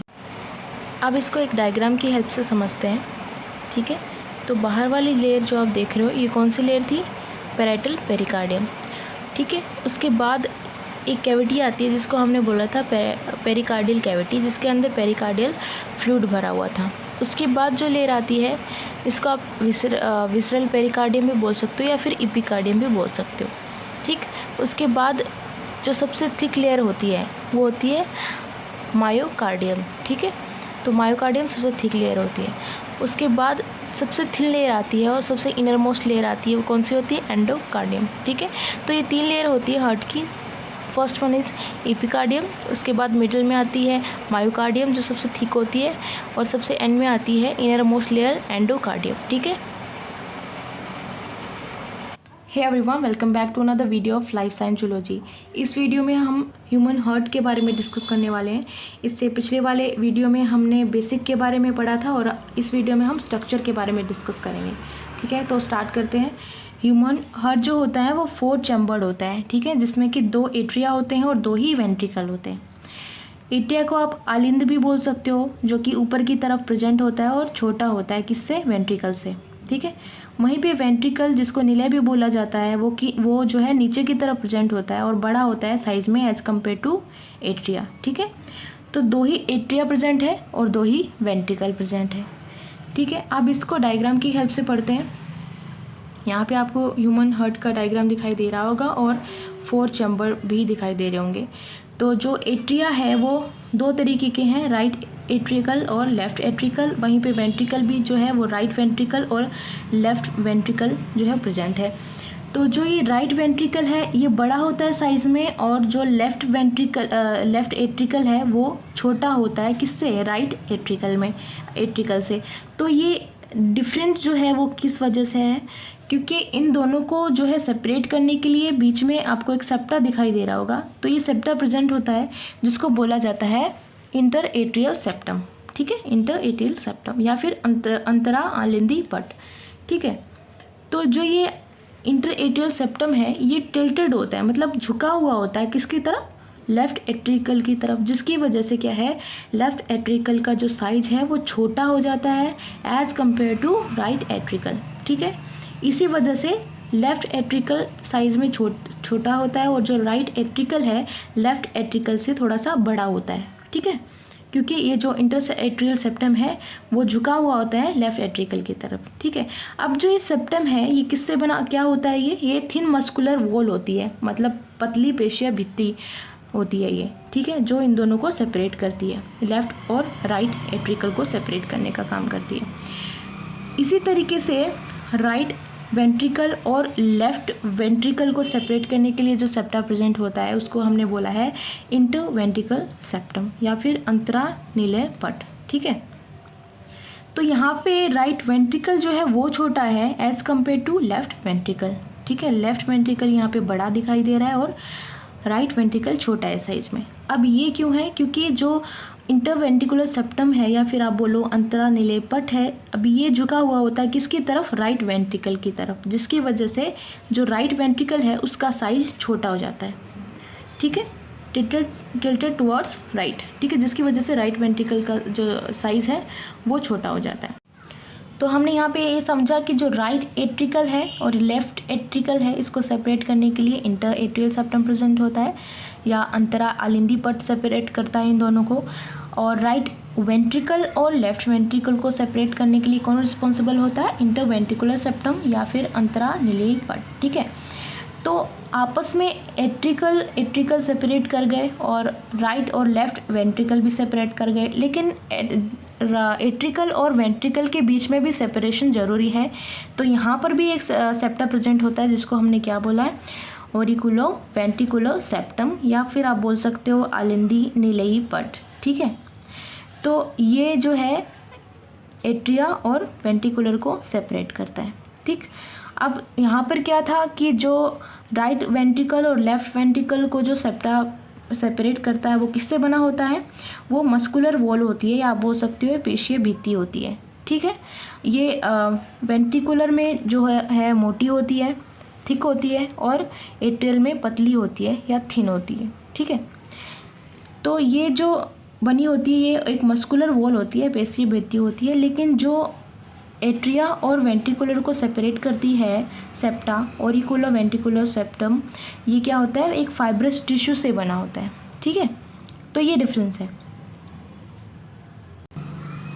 इस तरीके से क्या है कि 4 चैम्बर प्रेजेंट होते हैं और इनको सेपरेट करने के लिए डिफरेंट सेप्टा प्रेजेंट होते हैं, ठीक है। अब हम देखते हैं कि हार्ट की कौन सी चैम्बर में किस टाइप का ब्लड पाया जाता है और ये ब्लड आता किसके थ्रू है, ठीक है। तो जो लेफ़्ट एट्रियम है इसमें प्योर ब्लड पाया जाता है, प्योर मतलब ऑक्सीजनेटेड ब्लड आपको देखने को मिलेगा यहाँ पे। अब ये आता किसके थ्रू है, ये आता है पल्मोनरी वेन या फिर आप बोल सकते हो फुफ्फुसीय शिरा के थ्रू। तो वैसे तो वेन्स में जो होता है डीऑक्सीजनेटेड ब्लड देखने को मिलेगा, लेकिन पल्मोनरी वेन जो होता है उसमें किस टाइप का ब्लड है, ऑक्सीजनेटेड ब्लड देखने को मिलता है, ठीक है। तो लेफ़्ट एट्रियम में कैसा ब्लड है, प्योर ब्लड है, ठीक है। अब जब लेफ़्ट एट्रियम में प्योर ब्लड है तो वही ब्लड किस में ट्रांसफ़र हो गया, लेफ़्ट वेंट्रिकल में, ठीक है।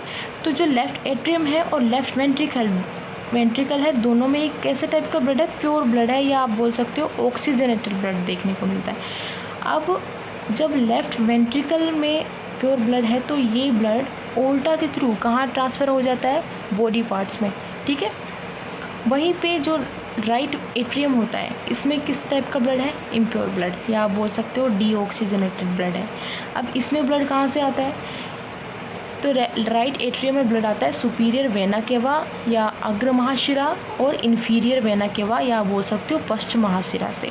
इन 2 जगह से क्या आता है, डीऑक्सीजनेटेड ब्लड या बोल सकते हो इम्प्योर ब्लड। तो जो ये अग्र महाशिरा है ये बॉडी के ऊपर के हिस्से से या बोल सकते हो शोल्डर के ऊपर के हिस्से से जो है इम्प्योर ब्लड लेकर आती है, किसमें, राइट एट्रियम में। और इन्फीरियर वेना केवा कहाँ से लेकर आती है, नीचे के पार्ट से जो है इम्प्योर ब्लड लेकर आती है राइट एट्रियम में। अब जब राइट एट्रियम में इम्प्योर ब्लड है तो वही इम्प्योर ब्लड किस में ट्रांसफ़र हो गया, राइट वेंट्रिकल में, ठीक है। अब राइट वेंट्रिकल से पल्मोनरी आर्टरी के थ्रू कहाँ चला जाता है ब्लड, लंग्स में चला जाता है, ठीक है। तो यहाँ पे आप देखो कि पल्मोनरी आर्टरी है उसमें तो डीऑक्सीजनेटेड ब्लड है और जो पल्मोनरी वेन है, ठीक है, तो वेन्स में कैसा ब्लड है, ऑक्सीजनेटेड ब्लड है, ठीक है। तो हमने क्या देखा इससे कि जो राइट पार्ट है हार्ट का, राइट एट्रियम और राइट वेंट्रिकल, इसमें कैसा ब्लड है? इम्प्योर। और लेफ्ट एट्रियम और लेफ्ट वेंट्रिकल में कैसा ब्लड है? प्योर ब्लड है। ठीक है। अब एक बहुत ही इंपॉर्टेंट चीज़ देखने को हमें यहाँ मिलती है, वो होती है एसे नोड। ये बहुत ही इंपॉर्टेंट पार्ट है जो कि राइट कॉर्नर में प्रेजेंट होता है राइट एट्रियम के। ठीक है, राइट एट्रियम के राइट कॉर्नर में प्रेजेंट होता है एसे नोड। अभी एसे नोड करता क्या, इसका फंक्शन क्या होता है वो देखते हैं। एसे नोड साइनो ओरिकल नोड, या आप इसको बोल सकते हो शिरा आलिंद कर्व। इसका पोजीशन कहाँ होता है? इसका पोजीशन होता है right upper corner of the right atria, जो कि हमने देखा एकदम कॉर्नर में होता है राइट एट्रियम के। ठीक है, तो एक तरीके का कार्डियक मसल पैच होता है जो किससे बनता है? नोडल टिश्यू से बनता है। ठीक है, तो ऐसे नोड होता क्या है? It's a pacemaker. Pacemaker मतलब गति निर्धारक। हार्ट जो बीट करता है और इनिशिएट करता है हार्ट, ठीक है, तो वो किसकी वजह से करता है? वो करता है ऐसे नोड की वजह से। ऐसे नोड ही जो है उसके पीछे रिस्पॉन्सिबल होता है। हमें पता है कि हार्ट एक रिदमिक वे से बीट करता है। ठीक है, तो वो भी कौन रेगुलेट करता है? ऐसे नोड ही रेगुलेट करता है। तो ऐसे नोड जो होता है वो ऑटो एक्साइटेबल होता है। इसी वजह से जो हार्ट होता है हमारा ऑटो रेगुलेट होता है। ठीक है, ऑटो रेगुलेटेड मतलब खुद ही अपने आप को रेगुलेट करेगा, उसके लिए हमारा नर्वस सिस्टम रिस्पॉन्सिबल नहीं होता है। तो हमने पिछले वीडियो में पढ़ा था कि ह्यूमन हार्ट कैसा होता है? मायोजेनिक होता है, मतलब पेशी जनित होता है।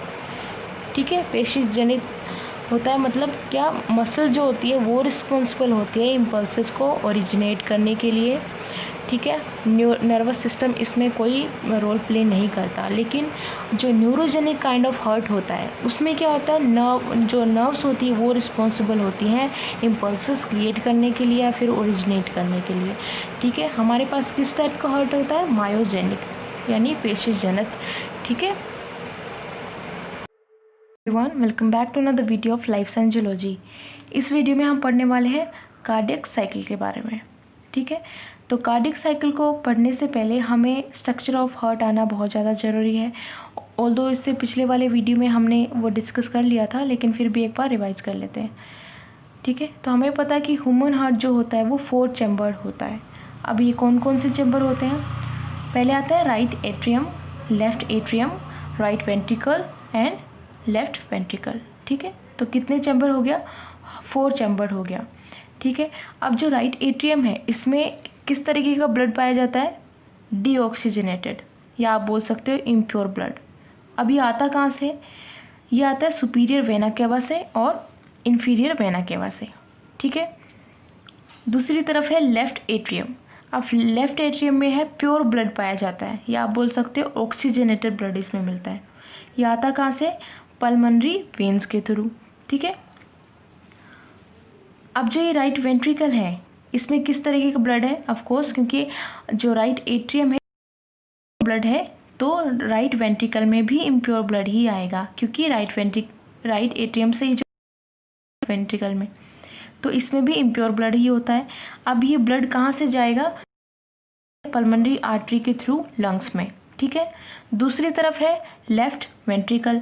अब लेफ्ट वेंट्रिकल में ब्लड कहाँ से आ रहा है? Left atrium. अब लेफ्ट एट्रियम में कैसा ब्लड है? प्योर, तो लेफ्ट वेंट्रिकल में भी कैसा ब्लड होगा? अब ये प्योर ब्लड बॉडी में चला जाएगा। ठीक है, बॉडी पार्ट्स पे चला जाएगा। तो हमने पिछली वीडियो में डिस्कस किया था कि एक बहुत ही इंपॉर्टेंट स्ट्रक्चर हमें देखने को मिलता है राइट एट्रियम में राइट कॉर्नर पे, जिसे हमने नाम दिया था एसे नोड। ठीक है, दूसरी तरफ नीचे की तरफ है एवी नोड। ठीक है, अब बैक फ्लो रोकने के लिए कुछ वॉल्स पाई जाती हैं।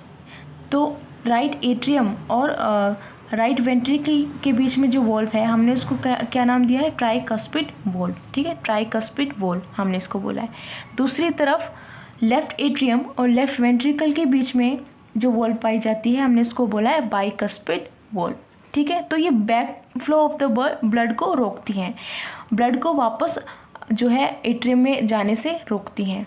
ठीक है, वहीं पे जो है यहाँ पर भी हमें कुछ वॉल्व्स देखने को मिलती हैं। ताकि वापस जो ब्लड है वेंट्रिकल्स में ना जा पाए।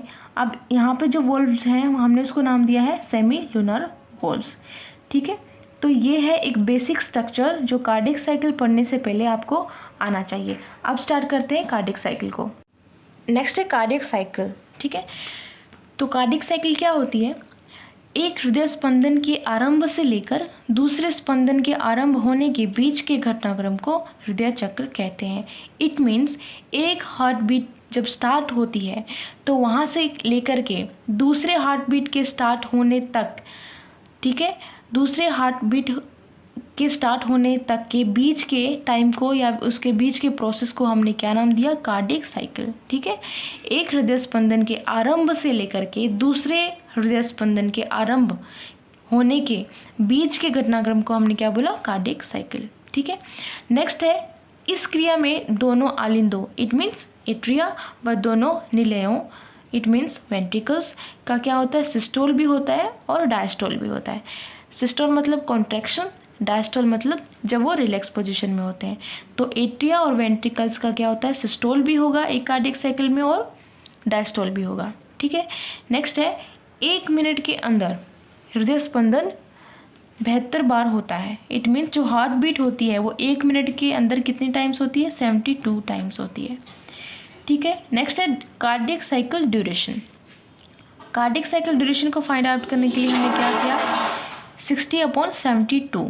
ठीक है, 60 सेकेंड अपॉन 72 टाइम्स जितनी बार हार्ट बीट होती है एक मिनट के अंदर।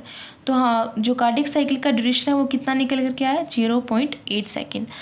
ठीक है, अब ये 0.8 सेकेंड कैसे आया है, किस तरीके से आया वो हम देखेंगे।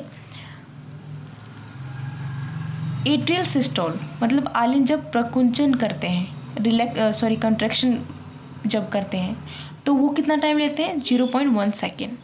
ठीक है, नेक्स्ट है एट्रियल डायस्टोल जब वो रिलैक्स पोजीशन में होते हैं तो वो कितना टाइम लेते हैं? वो ड्यूरेशन क्या होती है? 0.7 सेकेंड। ठीक है, नेक्स्ट है वेंट्रिकुलर सिस्टोल जब वेंट्रिकल्स जो है कॉन्ट्रैक्शन करते हैं तो वो कितनी ड्यूरेशन होती है? 0.3 सेकेंड। Ventricular diastole 0.5 second. ठीक है, तो यहाँ पे क्या हुआ? 0.8 सेकेंड का क्या ड्यूरेशन निकल करके आया है किसका? कार्डियक साइकिल का।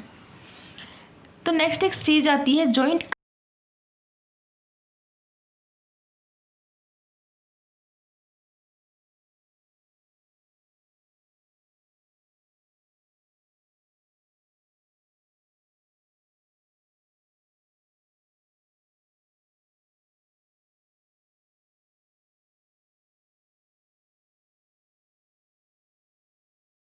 सेकेंड। तो कार्डियक साइकिल को हम स्टार्ट करते हैं जॉइंट डायस्टोल से, जिसका ड्यूरेशन हमें पता है कितना होता है? 0.4 सेकेंड। ठीक है, जॉइंट डायस्टोल मीन संयुक्त अनुस्थीलन। अब इस पोजीशन में या फिर इस स्टेज में होता क्या है कि वेंट्रिकल्स और एट्रिया क्या रहते हैं? रिलैक्स पोजीशन में रहते हैं। ठीक है, अब ये स्टेज आती कब है? वेंट्रिकल डायस्टोल मतलब वेंट्रिकल्स इसमें क्या होते हैं? रिलैक्स पोजीशन पे होते हैं और इस वक्त क्या होता है कि जो सेमिलुनर वॉल जो है वो बंद हो जाते हैं। अब इसी वक्त क्या होता है कि इसी वक्त एट्रिया ब्लड से भर जाते हैं। अब एट्रिया ब्लड से भर जाते हैं मतलब लेफ्ट एट्रिया में कैसा ब्लड होगा? प्योर ब्लड आ जाएगा। राइट एट्रियम में कैसा ब्लड आएगा? इम्प्योर मतलब ऑक्सीजन रहित आएगा। ठीक है, जो हमने पहले पढ़ लिया था। तो ये कब होता है? जॉइंट डायस्टोल के द्वारा प्रोसेस हो रहा है। ठीक है, अब आता है एक टर्म रैपिड इनफ्लो। ठीक है, रैपिड इनफ्लो में क्या होता है कि जो बाइकस्पिड वॉल और ट्राइकस्पिड वॉल हैं दोनों क्या हो जाते हैं? ओपन हो जाते हैं। ठीक है, अब जो रैपिड इनफ्लो है इसमें ब्लड कहाँ पे आता है? एट्रिया में, और एट्रिया से क्या? वेंट्रिकल्स में चला जाता है। तो एट्रिया से वेंट्रिकल में कितना परसेंट ब्लड गया? 70% ब्लड चला जाता है एट्रिया से वेंट्रिकल में। ठीक है, अब ये ब्लड जाएगा कब? जब ये बाइकस्पिड और ट्राइकस्पिड वॉल ओपन होंगी तभी जाएगा। हमने हर स्ट्रक्चर में पढ़ा था कि बाइकस्पिड और ट्राइकस्पिड वॉल होती है किसके बीच, एट्रिया और वेंट्रिकल्स के बीच। अब जब यही ओपन होगी तभी क्या है, एट्रिया से वेंट्रिकल में ब्लड जाएगा। पर यहाँ पर कितना फ्लो हो रहा है, रैपिड इनफ्लो में कितना ब्लड जा रहा है एट्रिया से वेंट्रिकल में, 70% ही ब्लड जो जा रहा है। ठीक है, 70% blood transfer from atria to ventricles. ठीक है, नेक्स्ट स्टेज आती है डायस्टेटिस। अब इसमें क्या होता है कि जितना ब्लड एट्रिया में आ रहा है उतना ही वेंट्रिकल्स में जा रहा है। तो इसमें 5% ही ब्लड जो है फ्लो हो रहा है, 5% ब्लड एट्रिया से वेंट्रिकल में जा रहा है। ठीक है, हमने ऊपर देखा था कि जॉइंट डायस्टोल में क्या होता है, दोनों ही जो एट्रिया और वेंट्रिकल्स जो है वो रिलैक्स पोजीशन में होते हैं। ठीक है, और यहाँ पर कितना, वहाँ पे कितना ब्लड जो है ट्रांसफ़र हो रहा था 70%, यहाँ पे कितना हो रहा है 5%, टोटल कितना हो गया 75%। ठीक है, अब जॉइंट डायस्टोल क्या होता है, दोनों एट्रिया व दोनों वेंट्रिकल इस, ठीक है। जॉइंट डायस्टोल के बाद में जो स्टेज आती है उसे हमने बोला है एट्रिया सिस्टोल। कॉन्ट्रैक्शन पैदा हो जाता है किसमें, एट्रिया में। ठीक है, आलिंद प्रकुचन, इसका ड्यूरेशन होता है वो होता है 0.1 सेकेंड। ठीक है, तो जब हमने स्ट्रक्चर ऑफ हार्ट पढ़ा था तो वहाँ पे हमने एक स्ट्रक्चर पढ़ा था एसे नोड, तो हमने काफ़ी सारे फंक्शन उसके डिस्कस किए थे। उसका एक और भी फंक्शन है एक्शन पोटेंशियल को जनरेट करना, मतलब सक्रिय विभव को जनरेट करना। अब इसकी वजह से होता क्या है कि कॉन्ट्रैक्शन वेव, संकुचन की तरंगे जो हैं वो आलिंदों की भित्तियों में फैल जाती है, मतलब एट्रिया की वॉल्स में जो है कॉन्ट्रैक्शन वेव फैल जाती है। अब जब कॉन्ट्रैक्शन वेव पैदा हो जाती है, अब कॉन्ट्रैक्शन वेव फैल जाती है वहाँ पे वॉल्स में, तो उसकी वजह से क्या होता है, एट्रिया में कॉन्ट्रैक्शन पैदा हो जाता है। अब एट्रिया में जब कॉन्ट्रैक्शन पैदा हो जाता है तो जो भी ब्लड था एट्रिया में वो किस में ट्रांसफ़र हो जाता है कॉन्ट्रैक्शन की वजह से, वेंट्रिकल्स में, राइट वेंट्रिकल और लेफ्ट वेंट्रिकल में। तो एट्रिया में क्या हुआ, सिस्टोल मतलब प्रकुचन हुआ। इसके संकुलित होने से 25 to 30% ब्लड का फ्लो वेंट्रिकल्स में बढ़ जाता है। ठीक है, तो जिसकी वजह से क्या हो, कॉन्ट्रैक्शन होने की वजह से जो एट्रियल में ब्लड था वो किस में ट्रांसफ़र हो गया है, वेंट्रिकल्स में ट्रांसफ़र हो गया है। एट्रिया सिस्टोल के बाद में जो स्टेज आती है उसे हमने बोला है वेंट्रिकुलर सिस्टोल। एट्रिया सिस्टोल में क्या हो रहा था, कॉन्ट्रैक्शन हो रहा था एट्रियम में। वेंट्रिकुलर सिस्टोल में क्या हो रहा है, कॉन्ट्रैक्शन हो रहा है वेंट्रिकल्स में। ठीक है, तो जो ड्यूरेशन होती है वो होती है 0.3 सेकेंड। अब जब एट्रिया में सिस्टोल हुआ था तो उसकी वजह से क्या होता कि वेंट्रिकल में ब्लड ट्रांसफ़र हो गया था, जिसकी वजह से क्या है कि नीले रक्त से भर चुके हैं। ठीक, अब हमने जो स्ट्रक्चर पढ़ी थी एसे नोड, एसे नोड ने क्या किया था, कंट्रैक्शन वेव। अब एसे नोड क्या है, यही कॉन्ट्रैक्शन वेव ट्रांसफ़र कर देता है किसको, एवी नोड को। एवी नोड को ट्रांसफ़र करने के बाद क्या होता है, अभी एवी नोड प्रेजेंट कहाँ होता है, राइट एट्रियम में हमने क्या देखा था कि एसे नोड प्रेजेंट है, तो राइट एट्रियम में ही क्या है, एवी नोड भी प्रेजेंट होता है। ठीक है, तो जो वेव्स कॉन्ट्रैक्शन पैदा किया था एसे नोड ने वो ट्रांसफ़र कर दिया एसे नोड ने किसको, एवी नोड को। अभी एवी नोड का क्या करता है, ये कॉन्ट्रैक्शन पैदा कर देता है। ठीक है, किसमें, वेंट्रिकल्स में, जिसकी वजह से क्या होता है, वेंट्रिकल का सिस्टोल हो गया, मतलब कॉन्ट्रैक्शन हो गया। अब कॉन्ट्रैक्शन होने की वजह से क्या हुआ कि वेंट्रिकल का वॉल्यूम जो है कम हो गया। अब वॉल्यूम कम होने की वजह से क्या हुआ, प्रेशर इंक्रीज हो गया, प्रेशर बढ़ गया, जिसकी वजह से क्या हुआ, tricuspid wall and bicuspid valve जो है क्लोज हो जाता है।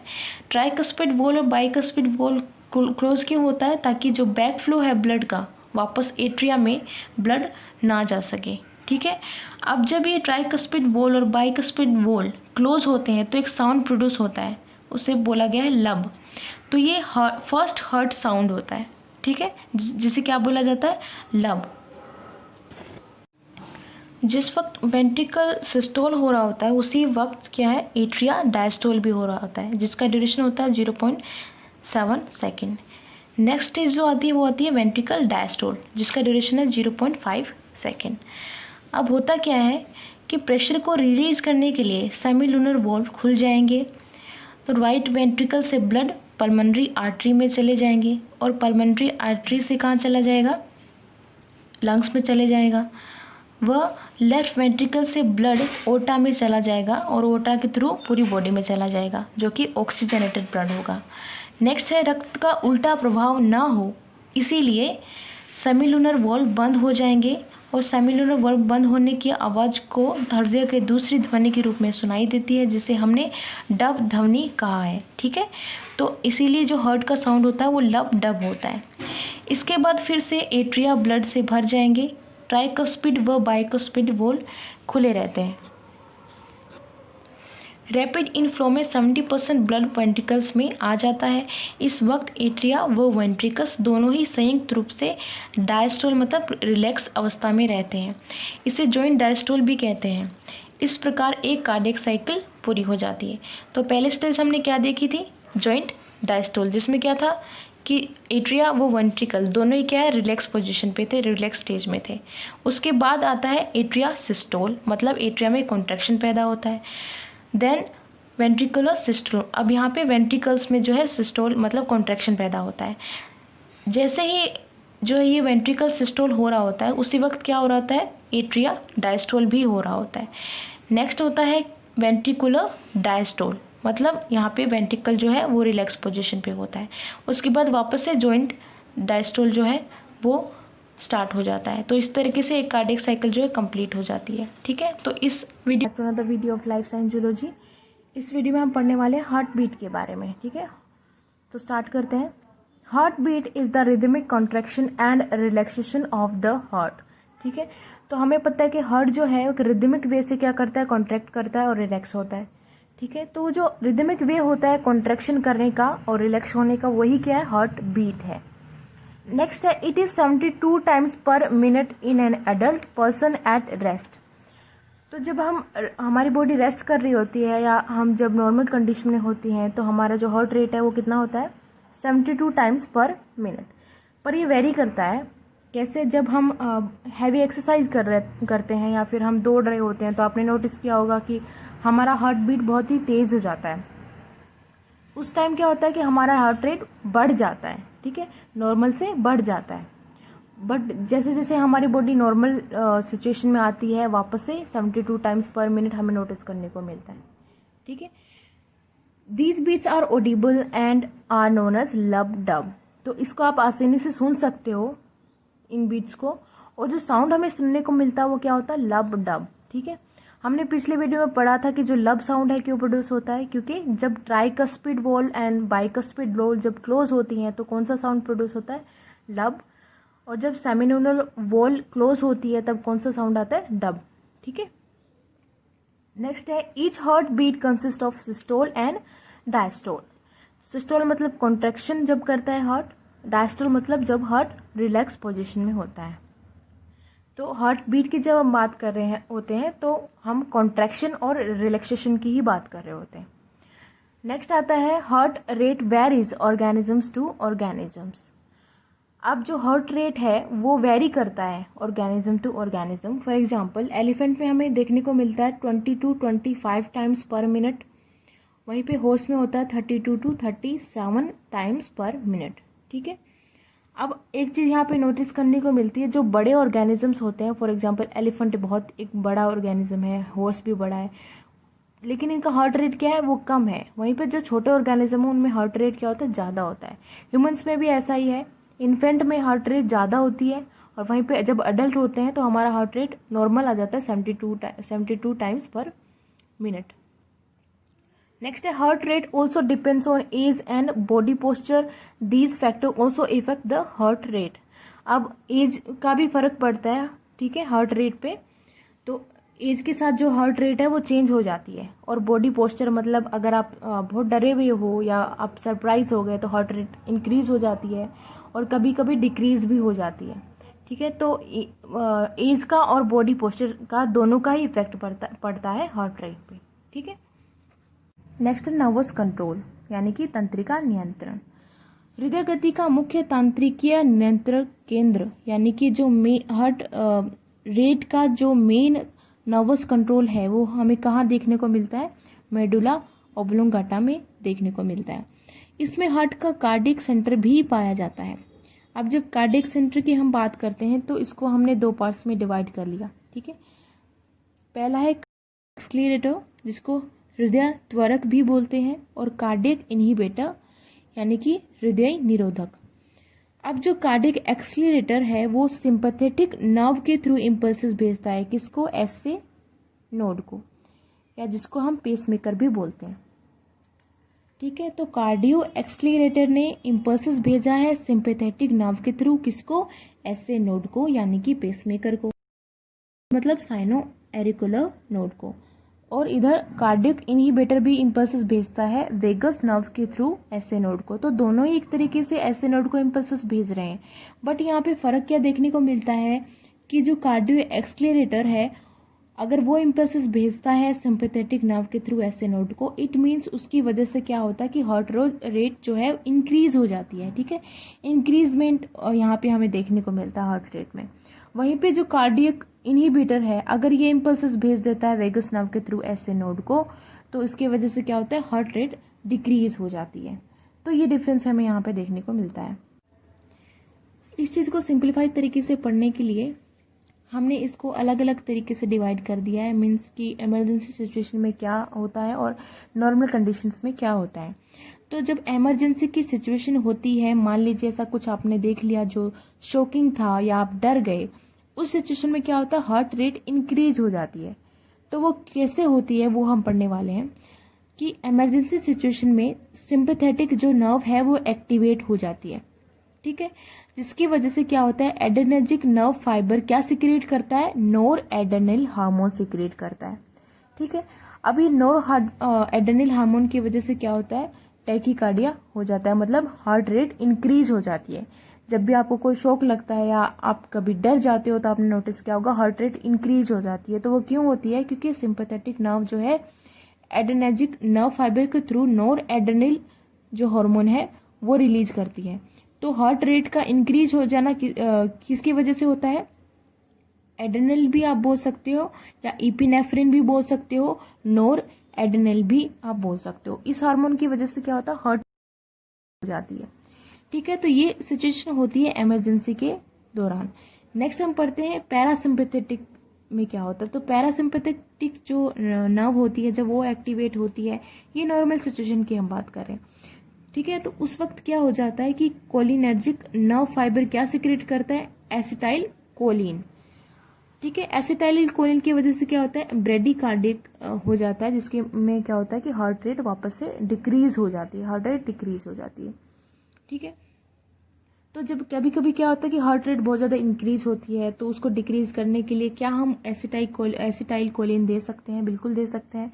अगर आप डायरेक्टली इंजेक्शन भी लगाते होगे तो क्या है, जो हार्ट रेट जो इंक्रीज हो गई थी वो क्या डिक्रीज हो जाएगी, इट मीन्स नॉर्मल हो जाती है वो। ठीक है, नेक्स्ट है कौन कौन सी केमिकल और हार्मोन्स की वजह से हार्ट रेट पे इफेक्ट पड़ता है। तो एड्रेनालिन, सिंपैथिन, थायरोक्सिन, इन हार्मोन्स की वजह से क्या होता है कि हार्ट रेट इंक्रीज हो जाती है, मतलब टैकीकार्डिया सिचुएशन पैदा हो जाती है। एड्रेनालिन को आप इपिनेफ्रिन भी बोल सकते हो। ठीक है, तो एड्रेनालिन, सिंपैथिन और थायरोक्सिन, इन हार्मोन्स की वजह से क्या होता है? हार्ट रेट इंक्रीज हो जाती है। नेक्स्ट है एसिटाइल कोलिन, इस हार्मोन की वजह से क्या होता है कि हार्ट रेट डिक्रीज हो जाती है, मतलब ब्रेडिकार्डिया सिचुएशन यहाँ पे आपको देखने को मिलेगी। ठीक है, नेक्स्ट है फिजिकल कंट्रोल। तो फिजिकल कंट्रोल में मतलब अगर आपका बॉडी टेम्परेचर इंक्रीज हो जाता है, कभी आपने देखा होगा कि अगर आपको फीवर हो गया उसकी वजह से क्या होता है? हार्ट बीट भी इंक्रीज हो जाती है। वहीं पे अगर आपका बॉडी टेम्परेचर डिक्रीज हो गया तो हार्ट बीट भी डिक्रीज हो जाती है। ठीक है, तो ये कुछ फिजिकल इफेक्ट्स आपको यहाँ पे हार्ट बीट पे देखने को मिलेंगे। पेपर सेकंड की यूनिट सेकंड का टॉपिक कार्डियोवास्कुलर डिसऑर्डर्स। ठीक है, cardio refers to the heart and vascular refers to all the blood vessels in the body. Cardio means heart and vascular means all the blood vessels जिसमें blood flow होता है body के अंदर। The term heart disease is often used interchangeably with the term cardiovascular disease. ठीक है, तो एक तरीके से जो हार्ट डिजीज है हम उसको कंसिडर करते हैं कार्डियोवास्कुलर डिजीज, लेकिन थोड़ा सा डिफरेंस हमें यहाँ देखने को मिलता है। अगर हम हार्ट डिजीज की बात कर रहे हैं इसका मतलब हम सिर्फ हार्ट को कंसिडर कर रहे हैं, लेकिन कार्डियोवास्कुलर डिजीज की जब हम बात करते हैं या कार्डियोवास्कुलर डिसऑर्डर्स की जब हम बात करते हैं, इट मीन्स पूरे के पूरे कार्डियक सिस्टम में अगर कहीं पर भी कोई प्रॉब्लम है तो हम उसके लिए जो है कार्डियोवास्कुलर डिसऑर्डर्स कंसीडर करते हैं। इसमें हमने ब्लड वेसल्स को भी साथ में इंक्लूड किया हुआ है। Generally refers to condition that involve narrowed and blocked blood vessels that can lead to heart attack, chest pain and stroke. ठीक है, तो अगर ब्लड वेसल्स में भी कहीं कोई प्रॉब्लम है तो वो जो डिसऑर्डर है वो किस में आएगा, कार्डियोवास्कुलर डिजीज में।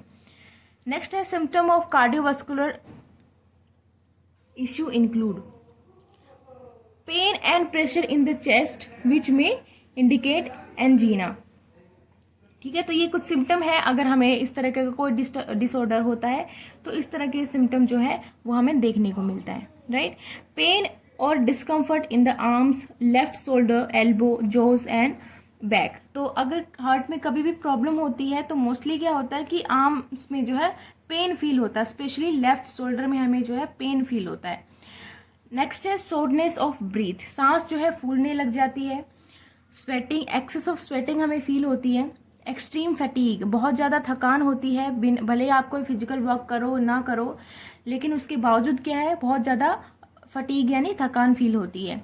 Next is fast heart beat, जो हार्ट बीट का रेट जो है वो भी बढ़ जाता है।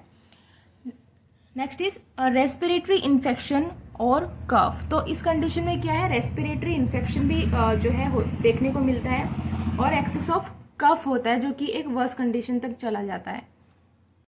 कार्डियोवास्कुलर डिसऑर्डर्स में हमें 4 तरीके के अलग अलग डिसऑर्डर्स के बारे में डिस्कस करना है, जिसमें पहला आता है सिस्टेमिक हाइपरटेंशन, जिसको दैहिक अति तनाव भी बोला जाता है। तो हाइपरटेंशन एक तरीके का मेडिकल टर्म है, ठीक है, इसको नॉर्मली हम बोलते हैं हाई ब्लड प्रेशर। तो ये होता किस वजह से है, बेसिकली होता है जब आर्टरीज में कॉन्स्ट्रिक्शन पैदा हो जाता है। कौन सी आर्टरीज में, वो आर्टरीज जो कि ब्लड लेकर आती हैं हार्ट से बॉडी ऑर्गन तक। ठीक है, जो आर्टरीज हार्ट से बॉडी ऑर्गन तक ब्लड लेकर आती है उनमें एक तरीके का कॉन्स्ट्रिक्शन पैदा हो जाता है। क्यों है, क्योंकि उन ब्लड वेसल्स में क्या होता है, कोलेस्ट्रॉल जमा होने लग जाता है वेसल्स के अंदर। ठीक है, जिसकी वजह से क्या होता है, वॉल्यूम कम हो जाता है और ब्लड जो है अच्छी तरीके से फ्लो नहीं कर पाता।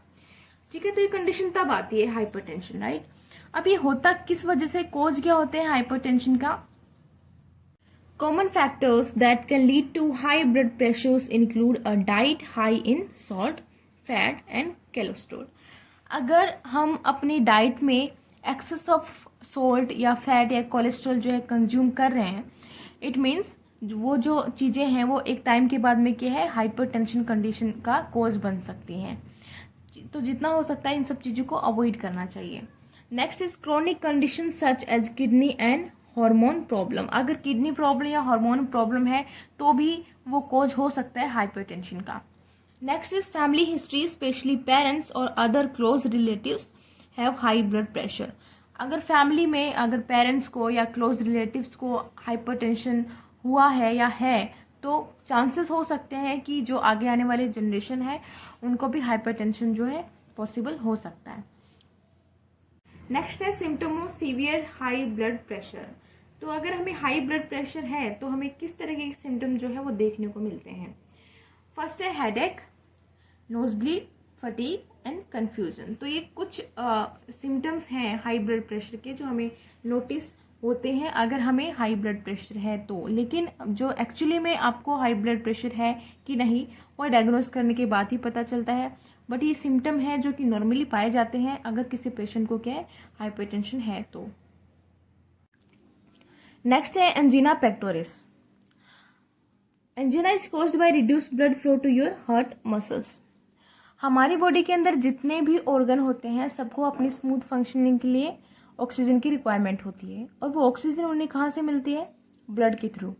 ठीक है, उसी तरीके से जो हार्ट है उसको भी अपनी स्मूथ फंक्शनिंग के लिए ऑक्सीजन की रिक्वायरमेंट होती है और वो ऑक्सीजन उन्हें उसे ब्लड के थ्रू ही मिलेगी, राइट। तो जो आर्टरी कैरी करती है ब्लड को हार्ट के लिए उसको बोला जाता है कोरोनरी आर्टरी। ठीक है, लेकिन जब इस कोरोनरी आर्टरी में ही प्रॉब्लम हो जाएगी या कोरोनरी आर्टरी डिजीज हो जाएगा तो क्या होगा, जो ब्लड फ्लो है हार्ट की तरफ वो कम हो जाएगा, जिसकी वजह से क्या होता है एक कंडीशन अराइज हो जाती है जिसको हमने बोला इस्केमिया। ठीक है, इस्केमिया की वजह से क्या होता है, चेस्ट पेन होना शुरू हो जाता है जिसको हमने बोला एंजीना pectoris. Angina is caused by reduced blood flow to your heart muscles. Your blood carries oxygen which your heart muscle need to survive. When your heart muscle isn't getting enough oxygen, it causes a condition called ischemia. तो अच्छी तरीके से जब oxygen नहीं मिलता है heart muscles को, उस कंडीशन को हमने क्या बोला? Ischemia. The most common cause of reduced blood flow to your heart muscle is coronary artery disease. तो जब कोरोनरी आर्टरी डिजीज हो जाता है तो उसकी वजह से क्या है? प्रॉपर अमाउंट में ब्लड नहीं पहुंच पाता है हार्ट को, जिसकी वजह से कंडीशन अराइज होती है इस्केमिया. ठीक है, इस्केमिया की वजह से क्या होता है? चेस्ट पेन स्टार्ट होता है, जिसकी वजह से, जिसको हमने बोला है एंजिना पेक्टोरिस. तो अब इसके सिम्टम्स क्या होते हैं वो हम देखते हैं. Angina symptoms include chest pain. तो सबसे ज्यादा इंपॉर्टेंट सिम्टम जो है वो है chest pain and discomfort, possibly describe as pressure. तो एक तरीके से प्रेशर फील होता है चेस्ट में, स्वेटिंग फील होती है और फटीग फील होता है. तो ये सारे सिम्टम हैं जो हमें देखने को मिलते हैं जब भी कोई पेशेंट जो है एंजिना पेक्टोरिस से सफर कर रहा होता है. तो और कोज क्या होता है इसका? Angina is caused by reduced blood flow to your heart muscles. जब हार्ट मसल्स को प्रॉपर अमाउंट में ब्लड नहीं मिलता है तो ऑफकोर्स उसको ऑक्सीजन भी प्रॉपर अमाउंट में नहीं मिलेगी, जिसकी वजह से क्या होता है? एंजिना पेक्टोरिस अराइज हो जाता है. नेक्स्ट है myocardial infection. The most common cause of myocardial infection is the rupture of an atherosclerotic plaque on an artery supplying heart muscle. ठीक है, तो जब ये अर्थरोस्क्लेरोटिक प्लेग जो होता है ये रैप्चर हो जाता है, उसकी वजह से क्या होता है? मायोकार्डियल इन्फेक्शन होता है. अब ये अर्थरोस्क्लेरोटिक प्लेग होता है क्या? बेसिकली सबसे पहले देखते हैं प्लेग क्या होता है. प्लेग जो होता है वो एक फैटी डिपोजिशन हो जाता है जो कि आपकी जो आर्टरी होती है उसको क्लोग कर देता है. अब ये डिपोजिशन बनता किससे? कैलोस्ट्रेल से, फैटी सब्सटेंसेस से, या सेलुलर वेस्ट प्रोडक्ट से, या कैल्शियम से, या फिब्रिन से. इन सब से जो है ये प्लेग जो है बनता है और डिपॉजिट हो जाता है आर्टरीज के अंदर. ठीक है, जब ये आर्टरीज को क्लोग कर देता है तब उसे कहा जाता है अर्थरोस्क्लेरोसिस. कभी कभी ये अर्थरोस्क्लेरोटिक प्लेग जो होता है वो रैप्चर कर जाता है. ठीक है, अब उसके बाद क्या होता है? Plague can become unstable, rapture and additionally promote the formation of blood clot that can block the arteries. ये प्लेग एक तरीके का ब्लड क्लॉट बना सकता है, जिसकी वजह से क्या होता है? आर्टरीज को ब्लॉक कर देता है, जिसकी वजह से मायोकार्डियल इन्फेक्शन पैदा होता है. ठीक है, तो मायोकार्डियल इन्फेक्शन कैसे होता है? जब अर्थरोस्क्लेरोटिक प्लेग जो है वो रैप्चर हो जाता है, उस वजह से क्या होता है? एक क्लॉट फॉर्म हो जाता है, ब्लड क्लॉट, जो ब्लॉक कर देता है आर्टरीज को, आर्टरी को ब्लॉक कर देता है. तो ऑफकोर्स क्या होता है? ब्लड फ्लो रुक जाता है और फिर क्या होता है? मायोकार्डियल इन्फेक्शन होता है. अब इसके सिम्टम्स क्या होते हैं वो देखते हैं. Symptoms of myocardial infection: pressure और टाइटनेस इन द चेस्ट. तो एक तरीके का प्रेशर और टाइटनेस हमें फील होती है चेस्ट में. अगला है pain in the chest and back. ठीक है, तो पेन फील होता है चेस्ट और बैक दोनों में ही. Sweating and vomiting. तो ये कुछ सिम्टम्स होते हैं जो हम नोटिस करते हैं मायोकार्डियल इन्फेक्शन में. अगला है कोज क्या होता है मायोकार्डियल इन्फेक्शन का. Coronary artery block, so blood flow to the heart decreases. जो कोरोनरी आर्टरी होती है वो ब्लॉक हो जाती है. क्यों ब्लॉक हो जाती है? ड्यू टू अर्थरोस्क्लेरोटिक प्लेग की वजह से. क्या होता है? जो कि अर्थरोस्क्लेरोटिक प्लेग जो है वो रैप्चर हो जाता है, जिसकी वजह से ब्लड क्लॉट बन जाता है और ये ब्लड क्लॉट कोरोनरी आर्टरी को ब्लॉक कर देता है. ठीक है, जिसकी वजह से क्या है? ब्लड फ्लो हो नहीं पाता या डिक्रीज हो जाता है. तो प्रॉपर अमाउंट में जो है ब्लड सप्लाई नहीं हो पाती है हार्ट को. ठीक है, this can cause a heart attack. अब इसकी वजह से हार्ट अटैक तक हो सकता है. नेक्स्ट हम पढ़ते हैं pericarditis. Pericarditis is swelling the pericardium, the thin sac like membrane surrounding the heart. हमने स्ट्रक्चर ऑफ हार्ट में पढ़ा था कि हार्ट के चारों तरफ एक लेयर पाई जाती है, एक मेम्ब्रेन पाई जाता है, जिसको हमने बोला था पेरिकार्डियम. ठीक है, अब कभी कभी इन्फेक्शन की वजह से वो लेयर में स्वेलिंग आ जाती है. ठीक है, जिस वजह से वो लेयर थिक हो जाती है. इस कंडीशन को बोलते हैं पेरिकार्डिटिस. राइट, अब इसके सिम्टम्स क्या क्या होते हैं? Pain in your back, neck, left shoulder. ठीक है, तो यहाँ पे आपको पेन फील होगा बैक में, नेक में और लेफ्ट शोल्डर के करीब. Trouble breathing when lie down. ठीक है। लेटने में भी क्या होता है, सांस लेने में दिक्कत फील होती है। नेक्स्ट है ड्राई कफ। तो ये सारे सिम्टम होते हैं जो पेरिकार्डिटिस में हमें देखने को